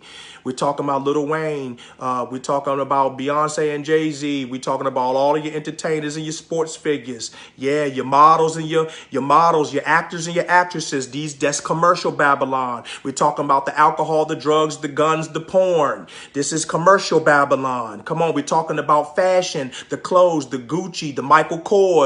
We're talking about the Versace, all of your diamonds, your gold, your jewels, commercial Babylon. This is what we're talking about. The entertainment, Hollywood, commercial Babylon. You see what I'm saying? The media, the entertainment industry, the music industry, commercial Babylon. So I just broke down all your religious, your political, and commercial Babylon. So now let me just break it all down. So first you had ancient Babylon, then you had the kingdom of Babylon, then you have mystery Babylon. Now you have religious Babylon, political Babylon, and commercial Babylon. And mystery Babylon entails all. She entails all of this stuff. Okay, let's keep going. Revelation 18, y'all. This is it. This it. After this, I saw another angel coming down from heaven. He had great authority. This angel is going to have great authority. And the earth was illuminated by his splendor. 2, with a mighty voice he shouted, "Fallen, fallen is Babylon the Great. Oh, yes, she has become a dwelling for demons. A dwelling for demons. And a haunt for every impure spirit, a haunt for every unclean bird, a haunt for every unclean and detestable animal." Okay, so listen, when we start talking about fallen is Babylon the Great, we already know we're talking about the system falling, right? We're talking about this system of religion, this system of politics, and this system of entertainment, right? Because we broke down Babylon and we've discovered that there is religious Babylon, right? All your churches, come on now, we going to go back to that. All your churches, religious Babylon, you fitting right into the religious system, no matter how you try to clean it up and put all these celebrations over it, no matter how you try to dance and shout and hop around and holler, and no, you fit right in the system, okay? Fallen is Babylon. We talking about politics. You already know the political system is coming down. It's crashing. We already see what's happening right now. You see what I'm saying with the political system? They can't even agree on a leader. You see what I'm saying? You got two leaders fighting. People still talking about right wing and left wing. Talking about right wing. You see conservative and left wing liberal. You know, a liberal. Come on now. They arguing over politics. Who's getting ready to be the new next leader? But they don't understand that politics is imploding from the inside out. It's corroding. The foundation of it is evil. It's coming down.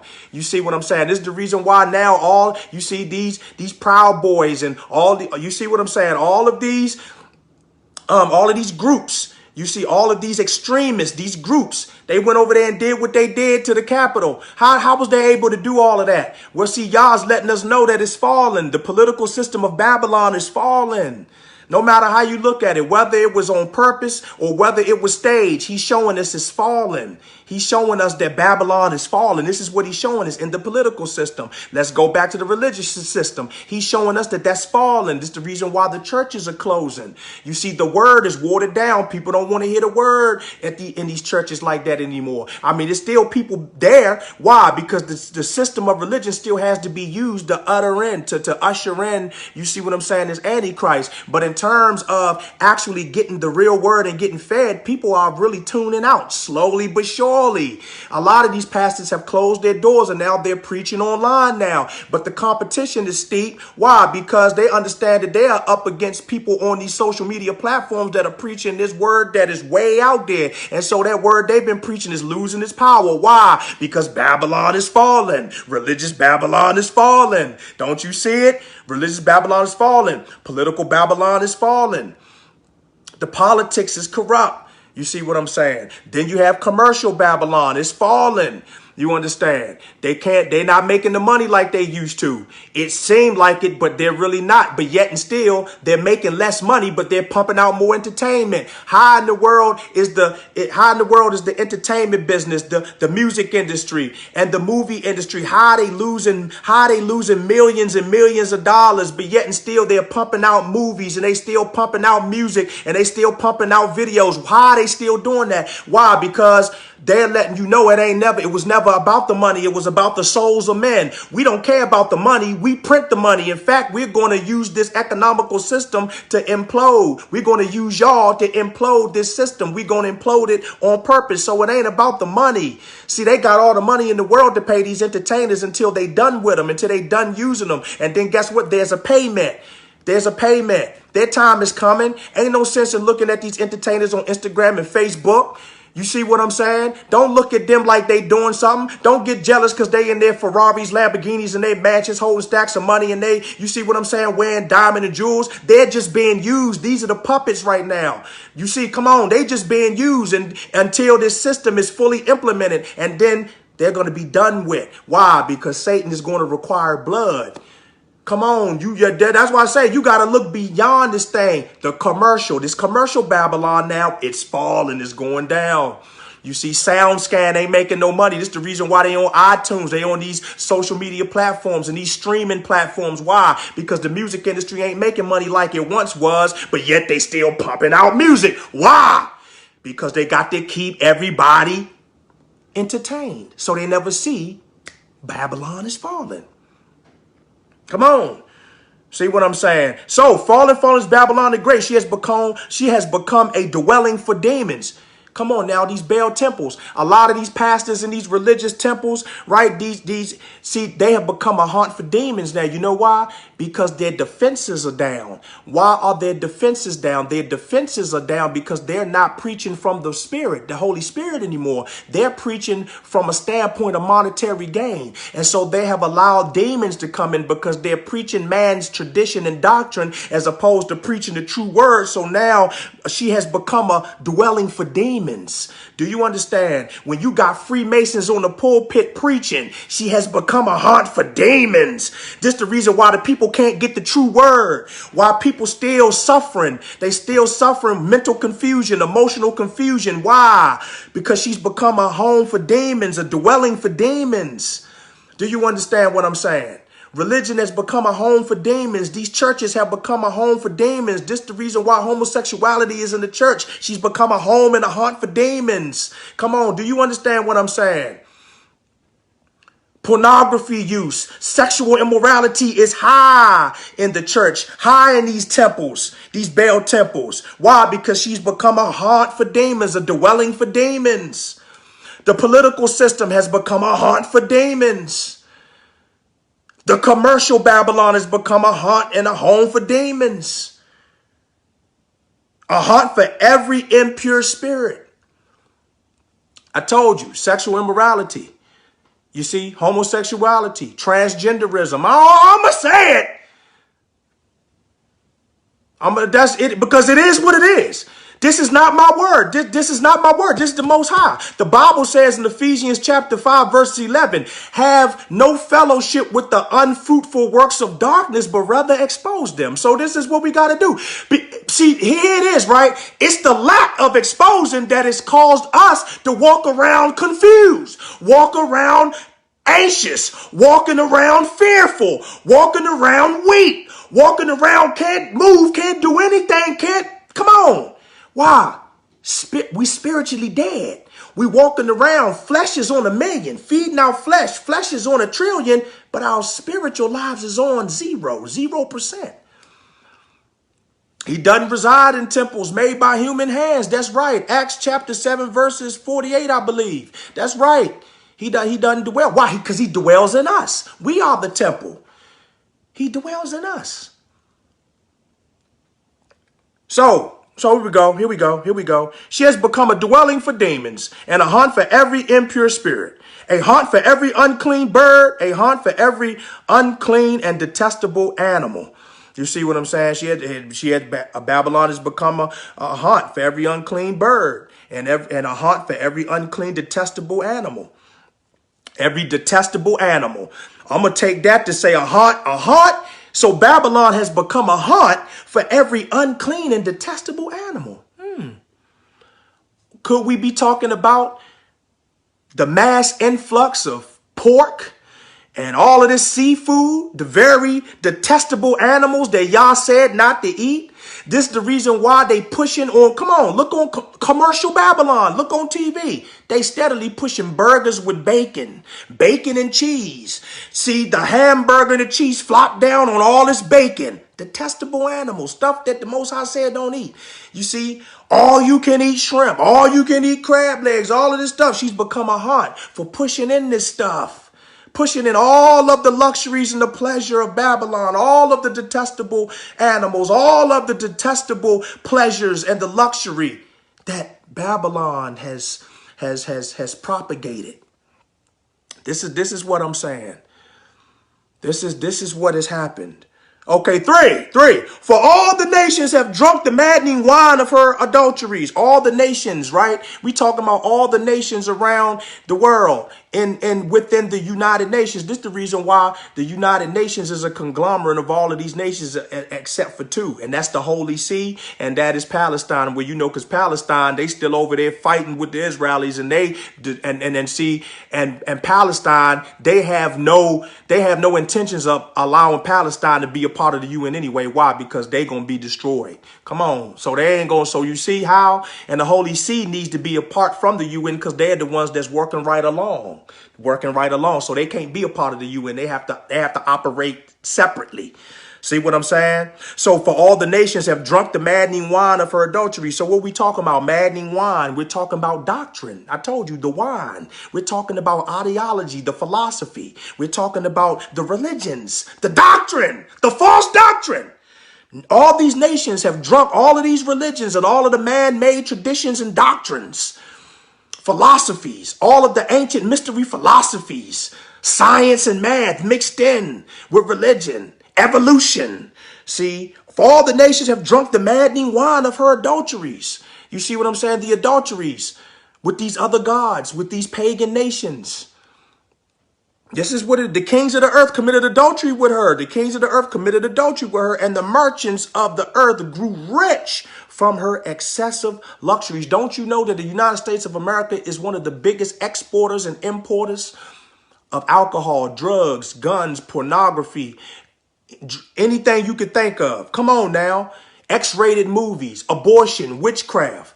We are the ones who have caused these merchants to buy into the luxury, right?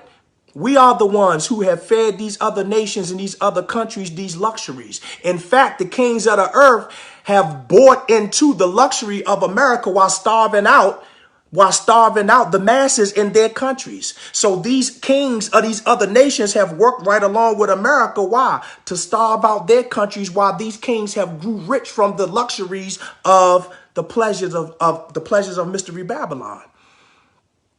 I'm just saying. Materialism, violence, and greed, all of that stuff comes from over here. You see what I'm saying? The popular culture, hip hop, that comes from over here. Pornography, sexual immorality, that comes from over here.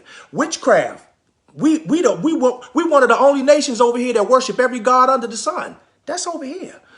And so all of these kings and all of these other nations have grew rich from the luxuries over here. Why do you think so many of these foreigners fight to come over here? Because this is where the luxury and the pleasure is. I'm trying to tell you. So we talking about, you see, airlines freight trains, airlines. We talking about, you see what I'm saying? We talking about 18-wheeler trucks, transporting all of this stuff in. Come on now. These tractor trailers, 18-wheelers transporting guns and dope. Come on now. You know that. Transporting all of this stuff in and out the country, from the airplanes, in and out aircraft, in and out the country. Excessive luxuries. Excessive luxuries and pleasures. All right. Here we go. Here we go. Here we go. Here we go. Warning to escape Babylon's judgment. See all of this stuff that I just named? Ancient Babylon. You see the kingdom of Babylon, which is destroyed. But now we have mystery Babylon. But then we have religious Babylon, political Babylon, commercial Babylon, and mystery Babylon entails all three. Here's a warning to escape Babylon's judgment because of all of the wickedness. Here we go. Here we go. 4. Then I heard another voice from heaven say, come out of her, my people, so that you will not share in her sins, so that you will not receive any of her plagues. Come out. Come out the mindset. Come out. Stop putting so much time, effort, money, blood, sweat, and tears into the system, feeding into their technology, feeding into everything that she puts out there for you to entertain and enjoy yourself. But really, it's sin. It is engaging and indulging in your pleasures, in your flesh. Come out of her, my people. Come out of religion, my people. Come out of these Baal temples. Why? Because these religions will all be rounded up, right? Why? So they could be ushered in and pointed to the Antichrist, who's going to be the one world religion. So that means that it doesn't matter who you worship in religion. Oh, you worship Jesus Christ? Okay, Antichrist. You worship Buddha and Muhammad? Okay, Antichrist. Come on now. You worship Allah? Okay, Antichrist. Who else? Who else we got? Krishna? Okay, Antichrist. Whoever, whatever God you worshiping in this religious system, they gonna destroy it. Religious Babylon. Why? The Antichrist is going to be all the gods you was worshiping. That's who it's going to be. Come out of her, my people. See, come out of that. Come out of thinking that you getting ready to get you rights and you getting ready to get these bills and all of this money. Stop thinking like that. Stop thinking like that. Come out of her, my people. Come out of the mindset. Come out of these video games. You see what I'm saying? All of these different video games that they're promoting. And inside of these video games, they're promoting drug abuse. They promoting, you understand, violence, war. Come out of her, my people. Come out of this mindset. Get in the word. Take you some notes. Start writing stuff down again. Exercise your mind. Exercise your brain. You see what I'm saying? Operate from the spirit. So that, and you better come out so that you do not receive any of her plagues. Well, we know that that's what's happening right now. It's starting. Those who continue to stay 100% plugged up and hooked up, they gonna catch the plagues. You see what I'm saying? They will receive the plagues right now. This is not something that's gonna happen. It's happening now. People are receiving plagues, and they are receiving the punishment for staying hooked up into Babylon, to stand hooked up in all of the paganism and the celebrations of this of this system. The pagan traditions, the celebrations, the pagan religions of this system of Mystery Babylon. The judgment is coming because all of this has been the fornication and the adultery against the Most High. But one of the reasons why America is still up the way it is because Judah hadn't woken up yet. Judah has to still be awakened. See, our Hebrew Israelite brothers and sisters are still asleep, many of them. And so this is the reason why this is the reason why America is still up the way it is. Because his people, y'all's people, are still here. But he's saying, wake up now, come out of her, because I'm coming, I'm sweeping. I'm coming through. I'm judging. My wrath is coming. Stop worshiping these other gods. Come out of this paganism. Come out of worshiping these holidays, these pagan holidays with these Babylonian roots, because Babylon is falling.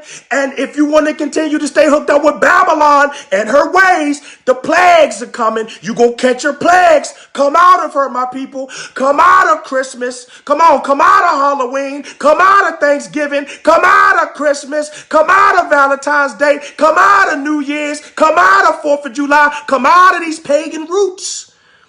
They have pagan gods. They have demonic evil ties to them. Come out of her, my people. This is what he's talking about. He know you ain't going to be able to come out physically right now. He's talking about come out spiritually. Come out mentally.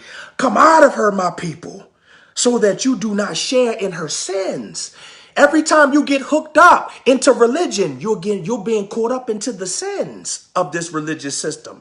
Every time you get caught up into politics, you get caught up into these politicians' sins. The pedophilia, the homosexuality, the transgenderism, you get caught up in her sins. Every time you get caught up in this commercial Babylon, every time you adopt one of these hip-hop stars, these superstars to become your idols, you are sharing in her sins.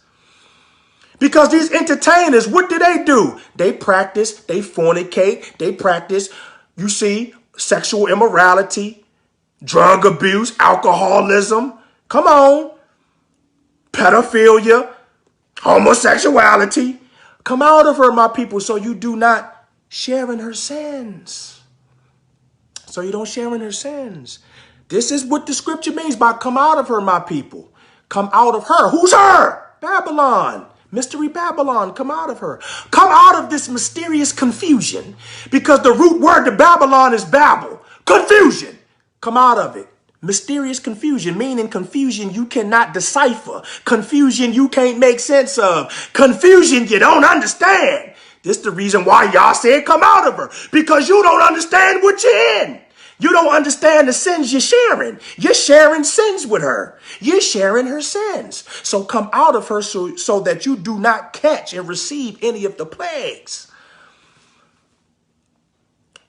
The plagues are running. Plagues are running. You understand? You see. And guess what? See, I'm proud to say it. I'm not a racist. You see what I'm saying? I want my Gentiles to be grafted in. But at the end of the day, plagues is coming over the white folk. The ones who want to stay connected to white supremacy, the plagues are coming. The ones who don't want to pay homage and the ones that do not want to respect Yah's chosen people, the plagues are coming. So I'm just saying, you can be mad about it all you want to be, but the plagues are running. Why? Mystery Babylon, the pleasure. You promised us 40 acres and a mule. It didn't happen. The plagues are coming. From 1861 to 1865 was the Civil War. 620,000 soldiers died in that war. The plagues are coming. The plagues are running. The plagues are running. This is what I'm saying. 90 years of Jim Crow. The plagues are running. The plagues are coming. They could be mad all you could be mad all you want. You could take it or leave it, but that is what's happening right now because of all of the witchcraft, all of the idols, all of the pagan worship, the pagan celebration, all of these false religions, all of this wine, this false doctrine. The plagues are coming because the Most High is saying, I'm sick of this foolishness. America is under judgment and I'm going to allow it all to come down. It's all going to come down. It's coming down. It's coming down. Because guess what? Every good tree, right, bears good fruit. Because a good tree can't bear bad fruit. And a bad tree can't bear good fruit. And every bad tree will be uprooted, will be cut down and thrown in the fire. Who we talking about? Who we talking about? Who is the bad tree? What's the bad tree that's going to be cut down that will bear no good fruit and will be cut down and thrown in the fire? America. Come on. This is what's happening. Why you think the fires are running? The plagues. Yah is saying, I'm coming. I'm talking. I'm speaking. I'm speaking. You see, all of the murdering, the murders of these children, the torturing and the rape of these children. I'm burning up. I'm flaming. I'm burning it up. I'm going to burn it up. I'm going to come with the floods. I'm going to come with the earthquakes. See? I'm coming with it. I'm coming with the plagues. I'm coming. And I'm going to allow Satan to take rule. I'm going to allow him to take rulership. Why? Because I need Jacob to understand that the dragon and the beast is what's after you. So I need to bring your comfortability down. Just like when our ancestors was leaving Egypt, what happened? What happened? He had to cause Pharaoh he had to harden Pharaoh's heart. He had to allow Satan to take over Pharaoh. He had to allow his heart to be hardened, right? He had to allow his heart to be hardened. And so he had to allow them to work harder by going out to get straws and stubble to build their own bricks. So he had to turn the heat up. Well, this is what's happening now. He had to harden the heart of Pharaoh and cause the plagues. And in order for you not to catch the plagues, in order for our ancestors not to catch the plagues, you had to put the blood of the lamb. You had to put the blood of the lamb over your doorpost so that he would sweep over you. Where it's the same thing today. Instead, now you have to put the blood of the lamb over the doorpost of your heart or your spirit so he can pass over you. Because the plagues are running. So if you're still out here sinning, caught up in Babylon, the plagues is going to get you. They're going to get you. Why?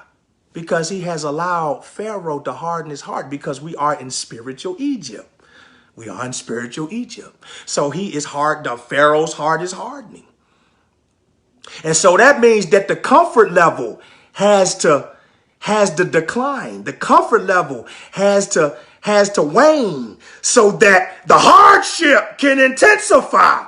Hardship has to turn up so that Jacob can turn back to the Most High.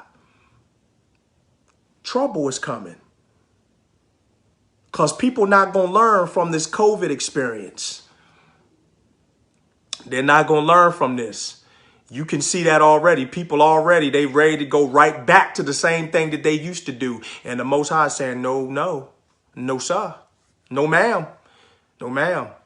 Cause now it's my time now. I'm allowing everything to happen. I'm allow everything to happen. Because the dragon, remember, this is the one thing. Don't forget the dragon. The dragon is pursuing the woman still. It ain't the pursuit is not over. The dragon. Woe to the earth and the sea. The dragon is coming. The dragon is running. The dragon. And so right now, this is the time to repent. This is the time to repent. And this is the time to draw closer to the Most High more now than ever in history. Because if you can see what's coming, if you see prophecy is not going to change. When Daniel declared prophecy, according to the statue that King Nebuchadnezzar had a dream of, you talking that was 2,500 years worth of history, 600 years before YAHUSHA HaMashiach was born. Do you see what I'm saying?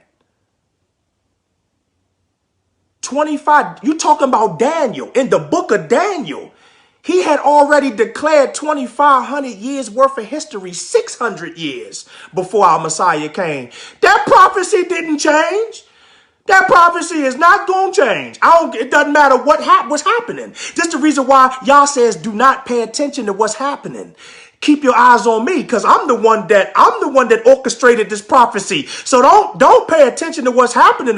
Don't allow what's happening around you to cause you to move your footing off of the foundation of my word. Yeah, stay vigilant. Yeah, use your discernment, but don't allow what you see and what you experience to rattle you, to take you off your faith and your unbelief, because I already said it. All you got to do is read my word. I already told you what's going to happen. All you got to do is study it, pray and repent, and get ready.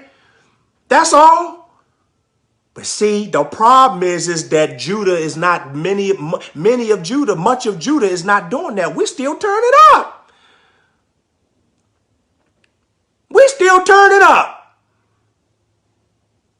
And like I said before, the old folk, the elderly, they don't want to hear. And the youngins, they can't hear. This is what we got. Old folk, elderly, well, you can't tell them nothing because they know it all. They've been through it. We've been in the system. I'm older than you, and I've been there and I've done that. Yeah, but you don't understand that they've used technology, and most of the elderly people don't want to tap into technology because they can't understand it, but they don't understand that this is what Satan's using. This is what the dragon and the beast is using. But you want to tell us you know it all. Nah, you still have the slave mentality from when all the information was still hidden in the earth. See what I'm saying? But now the 400-year awakening is up. Yah is allowing all of this information to come up. Yah is allowing. Shabbat shalom. Shabbat shalom, apostle. You see what I'm saying? The old folks, they don't want to listen. And you see what I'm saying? They don't want to hear this, but they don't understand that they still have the slave mentality through politics. They still have the slave mentality through working for the government. They still have the slave mentality. You see, from working in law enforcement, working in the military, they still have that old slave mentality. Because they had put their time in the system during Jim Crow. See? Come on now, during segregation. So now they came up during a time when all of the information that's coming out now about the truth of religion and this system, they didn't have this information available to them back then. So now they're older now and they think they know it all, but nah, you don't know it all because it was stuff that wasn't even revealed back then, 40, 50, and 60 years ago. So you see the elderly, they don't want to hear. They don't want to hear nothing. You see, many of them, they gonna take this back. They don't want to hear nothing you got to say about it. Why? Because they think they know it all because of the shots they was getting back then. But they forgot about the Tuskegee experiment. They forgot about that. See, they forget stuff. And they think that, yeah, well, we survived and did all this. Yeah, but the changes in technology are different now because you got to understand the dragon and the beast. And the youngsters, they coming up right in technology. They coming right dead smack in it. And so that they coming right in it where technology has just blinded them. Everything to them is a push of a button. You see what I'm saying? You see, everything to them is cell phone. You see what I'm saying? Being hooked up and plugged into social media, plugged into video games. That's all. They came up in that. We came up when you went outside and played. You was riding your bike and you was on the basketball court. We came up when it wasn't we wasn't getting no cell phones at 10 and 11 and 12 years old. You got you a basketball is what you got. The most you got was a Nintendo, but you didn't get nothing past that. A basketball and a bike. You was outside to play. Now, these youngsters are hooked up into technology, hooked up into Babylon. They can't hear. They got their earphones on for 10 hours. They can't hear. Plugged into this drill music. They can't hear. Plugged in to Cardi B and Megan Stallion. They can't hear. Plugged into fashion and hip hop. They can't hear. See, they can't hear.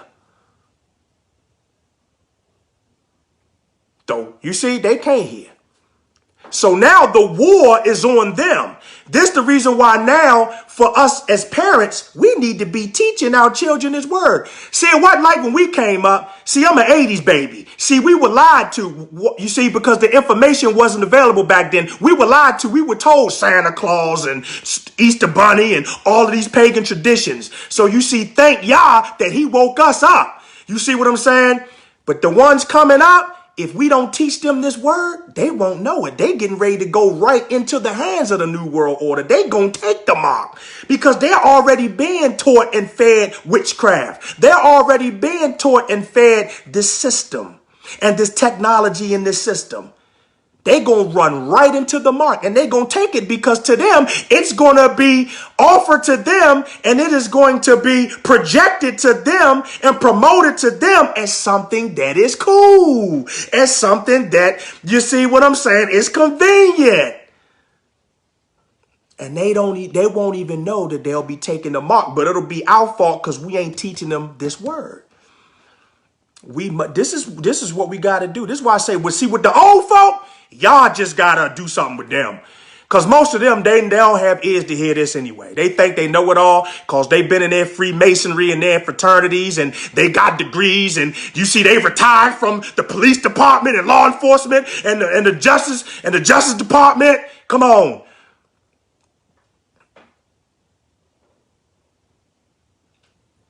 You see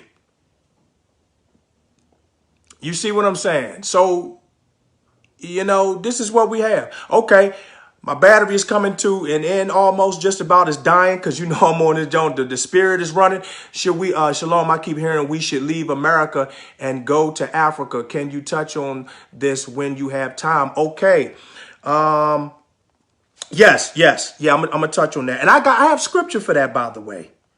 Thank you, though. Thank you for that. Okay, so let me keep going. 5, for her sins are piled up to heaven, and Elohim has remembered her crimes. See, Elohim hadn't forgotten slavery. He hadn't forgotten what happened to his chosen people. You think he forgot?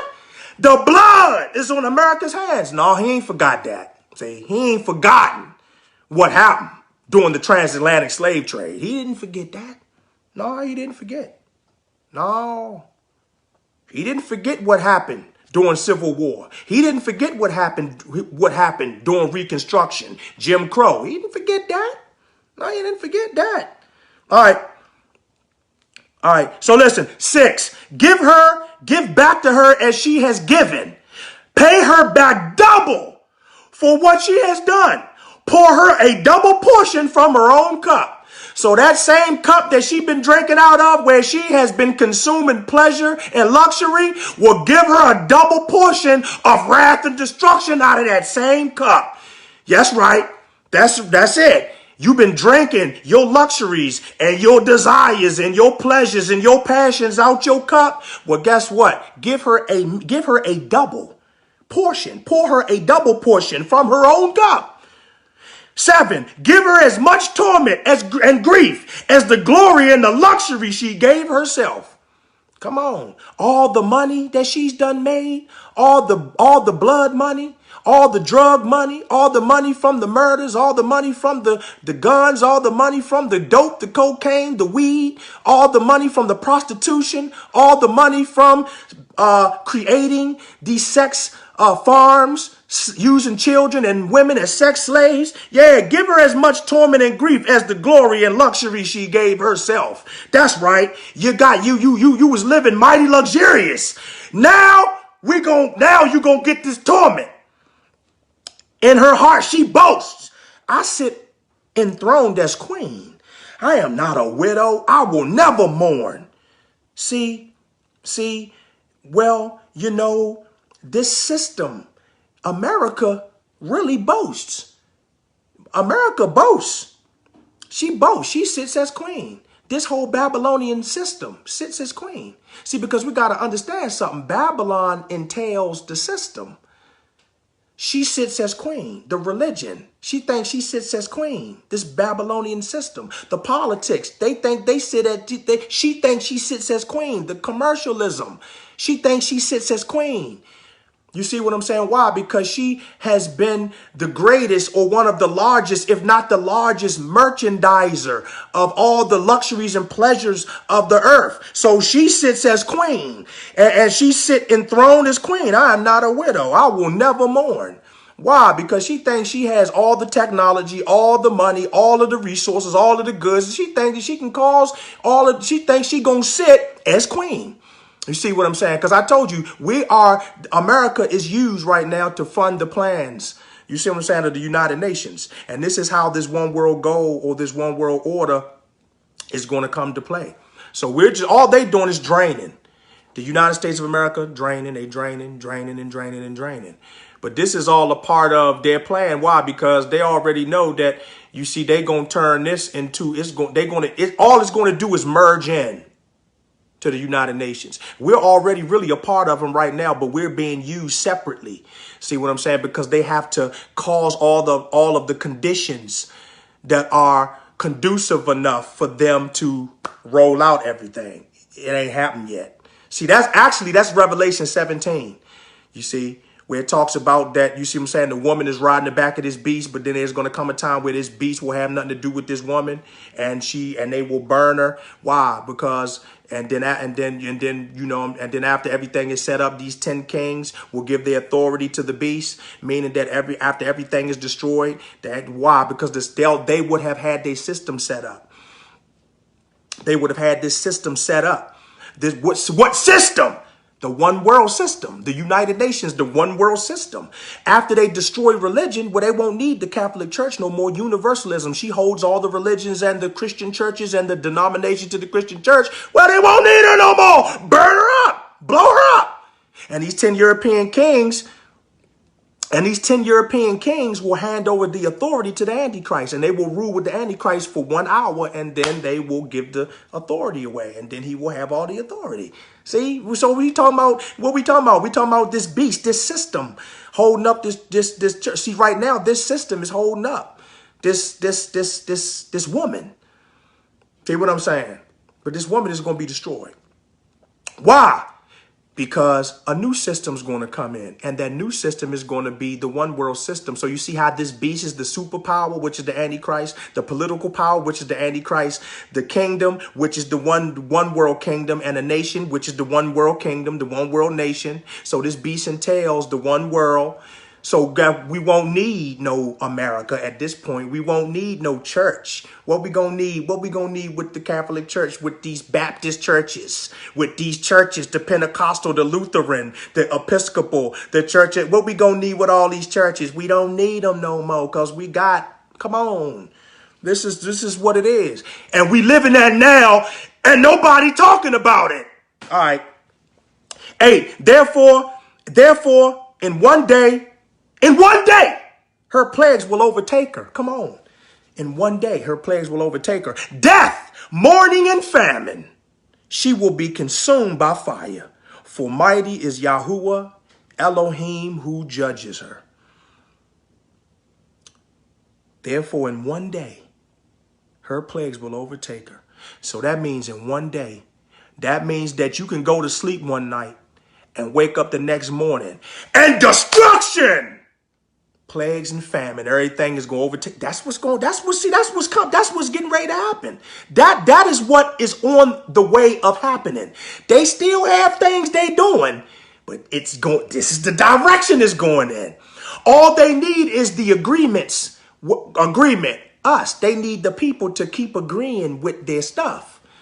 The more you keep playing with the toys of the enemy, the more you keep playing with their stuff, the enemy stuff, the more you keep playing with the dragon. That's the agreement. That's the agreement. You see what I mean? You see. Whatever you bind on earth will be bound in heaven. Whatever you loosed on earth will be loosed in heaven. Do you see what I'm saying? There's an agreement. Man makes these agreements in the spiritual realm. Do you understand? The spiritual realm is not always the heavenly realm. That is the supernatural. That is our Almighty Savior. That's the heavenly realm, the spiritual realm, the Ruach HaKodesh. But the spiritual realm is also this satanic spirit. Why? The Bible says that he's the power of the prince of the air. This is the spiritual wickedness. So mankind has made an agreement with the spiritual wicked forces of this earth, of this world. And this is the reason why everything you see, everything you hear is to inoculate you. Why? Because he's the power of the prince of the air, meaning that Satan, this dragon, is over what influences you. He's over how you see things, your perception of reality. And this is the reason why it's called the Matrix. Everything you see and everything you hear has a direct impact and an influence on how you view life, on how you view this society. Come on. That's it, y'all. Therefore, in one day, her plagues will overtake her. Death, mourning, and famine. You see, people dying, people crying, and people going hungry, starving. No food. This is what they setting up. She will be consumed by fire. For mighty is YAHUAH, Elohim, who judges her. Y'all, that's it. And I'm going to answer my sister. Shalom, I keep hearing we should leave America and go to Africa. Can you touch on this when you have time? Okay, I'm glad that you went there. All right. From my belief and my understanding. All right, because I want to make sure I put out the right source of information, because I had went through some scripture. Here you go. What does it say about Israel? All right.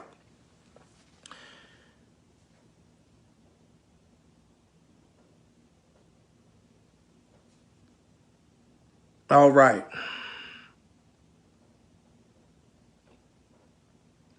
Okay.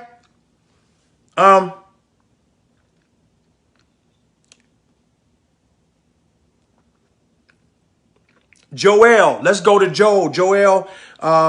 Joel chapter 3, verses 1 through 21, because I want to make sure I go scriptural with this. It says, for behold, in those days at that time, when I restore the fortunes of Judah and Jerusalem, I will gather all the nations and bring them down to the valley of Jehoshaphat. Or I'll go here. I'll go one better. Ezekiel chapter 36, verse 24 says, I will take you from the nations and gather you from all the countries and bring you into your own land. So I really believe that there's going to be a spiritual. Now, this is my belief. I got to do more study on this, but I believe that Yah is going to bring us back to the land. Because listen, if you move right now, well, see, right now, you got to understand the goal is the one world. Well, see, when the Antichrist come to rule, he's going to be ruling everywhere. He's going to be ruling in Africa. He's going to rule everywhere. This is the reason why this is the United Nations. This is the one world government. Ain't going to be no place you're going to go and not be safe. You see, this is going to, well, there's not going to be a place that you're going to go and be safe. Why? Because the Antichrist is going to be ruling. See what I'm saying? So it's in my belief that, you see, he says that I will take you from the nations and gather you from all the countries and bring you into your own land. You see what I'm saying? So, okay, Ezekiel, let's go to Ezekiel chapter 11, verse 17. Therefore say, thus says YAHUAH Elohim, I will gather you from the peoples and assemble you out of the countries where you have been scattered, and I will give you the land of Israel. You see what I'm saying? So he's saying that he's going to gather us, you know. And something came to me, right? Well, when you think about it, right, the first, our ancestors' first captivity, right, that was physical Egypt, correct? They physically had an exodus out the land.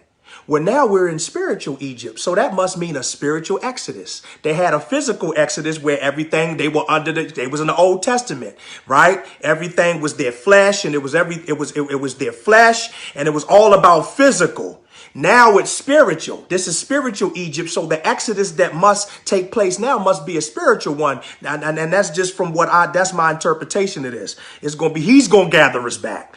You see what I'm saying? He's going to gather us back, because you have to remember, everybody is not going to make it to endure to the end. There are going to be some people sleep. There are going to be some people asleep that are going to die, and they're going to be waiting. They're going to be waiting for the first resurrection. They're going to be waiting. They're not going to be here. See what I'm saying? But they're going to be those who are going to endure to the end.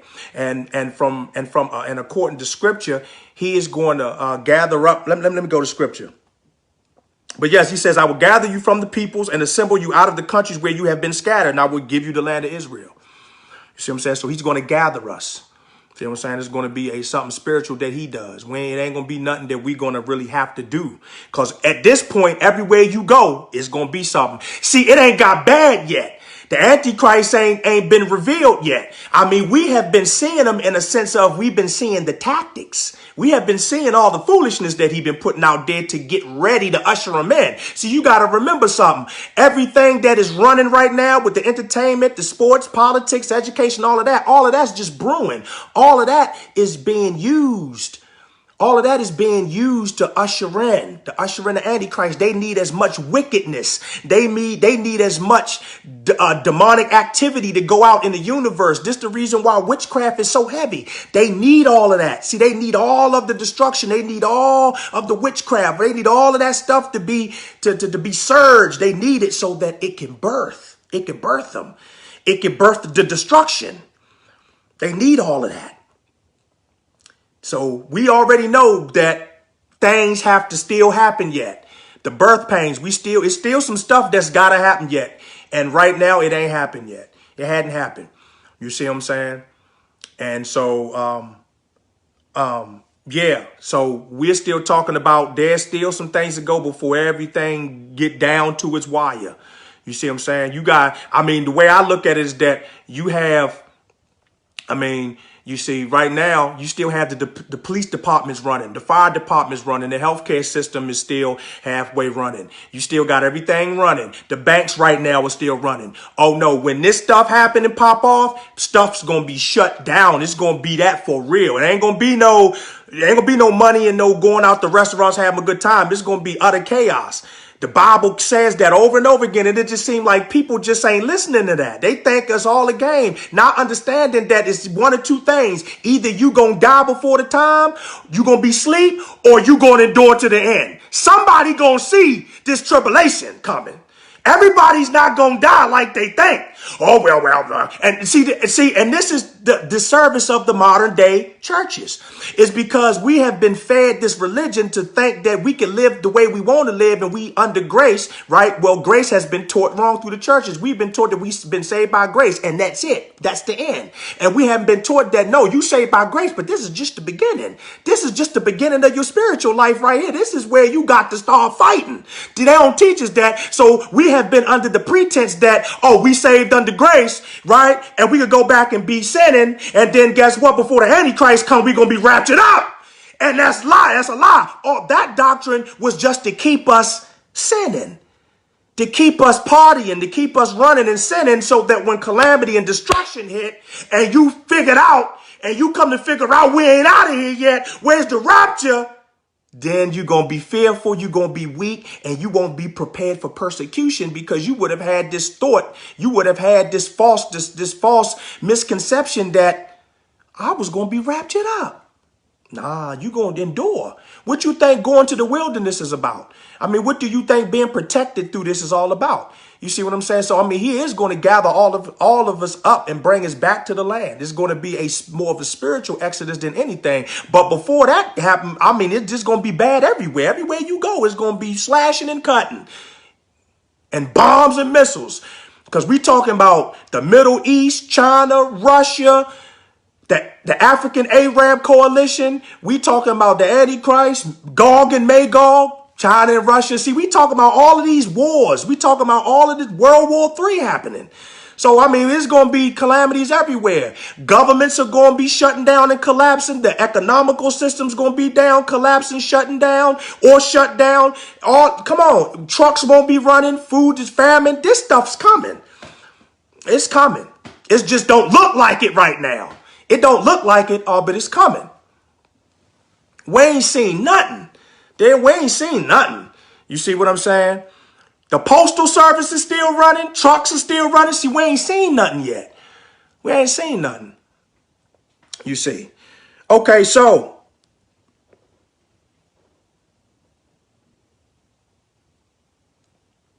let me go here.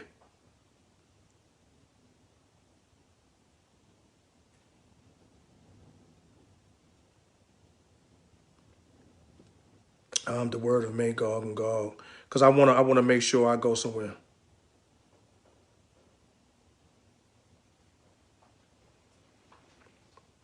Oh, and remember, First Thessalonians chapter 5 verses 3 says that when people start screaming peace and safety, then destruction will overtake them or overcome them like labor pains on the pregnant woman, and they will not escape. So we already see that there's going to come a time when there's going to be people going to start thinking they safe. You see, over there in the Middle East, people gonna start thinking they safe all over. They gonna start thinking, but then destruction gonna hit. Why? Because the Great Tribulation. The Great Tribulation, the last 3.5 years gotta happen. You see what I'm saying? But actually, that's even playing out right now.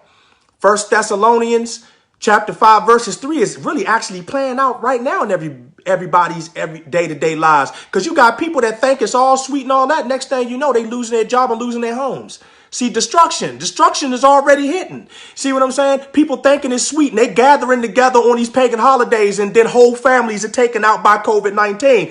See, destruction is hitting now.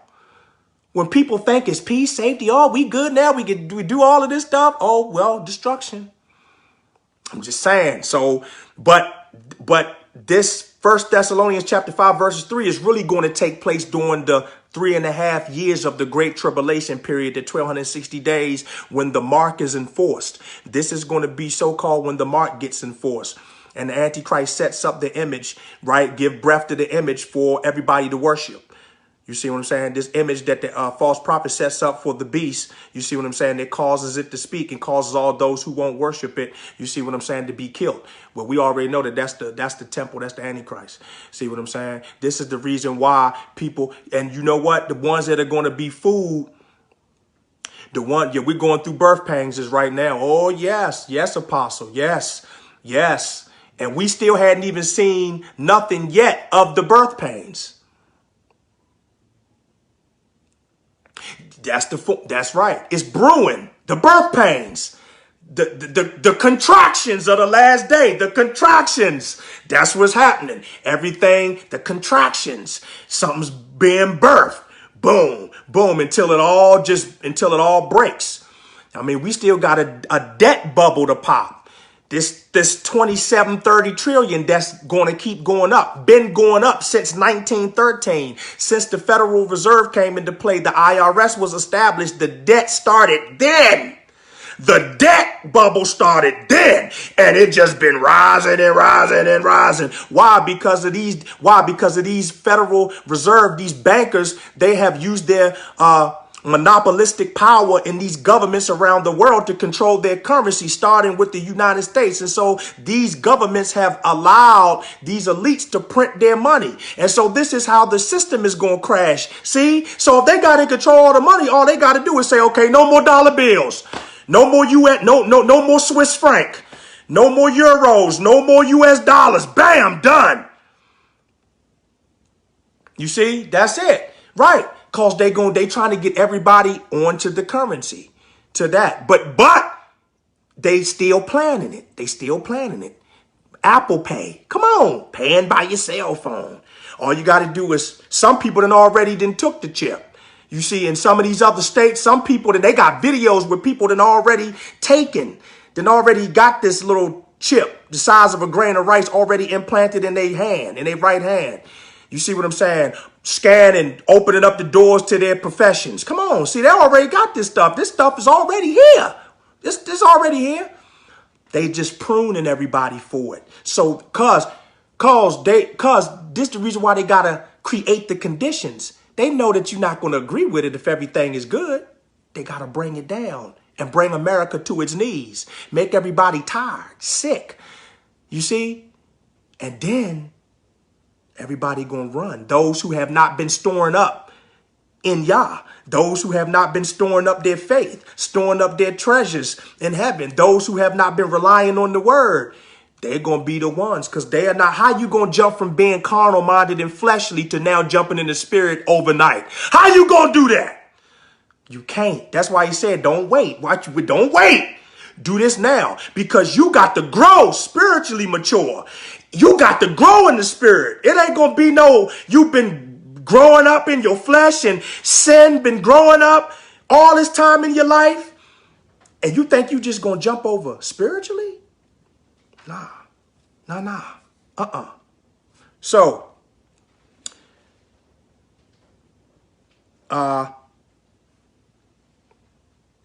Matthew chapter 24, verse 21. For then there will be great tribulation, such as has not been from the beginning of the world until now. No, and never will be. Oh, we already know that's talking about the great tribulation. But everything is brewing up. Everything is running to it. Wars. We're hearing about wars and rumors of wars. You see, nation rising up against nation, kingdom rising up against kingdom.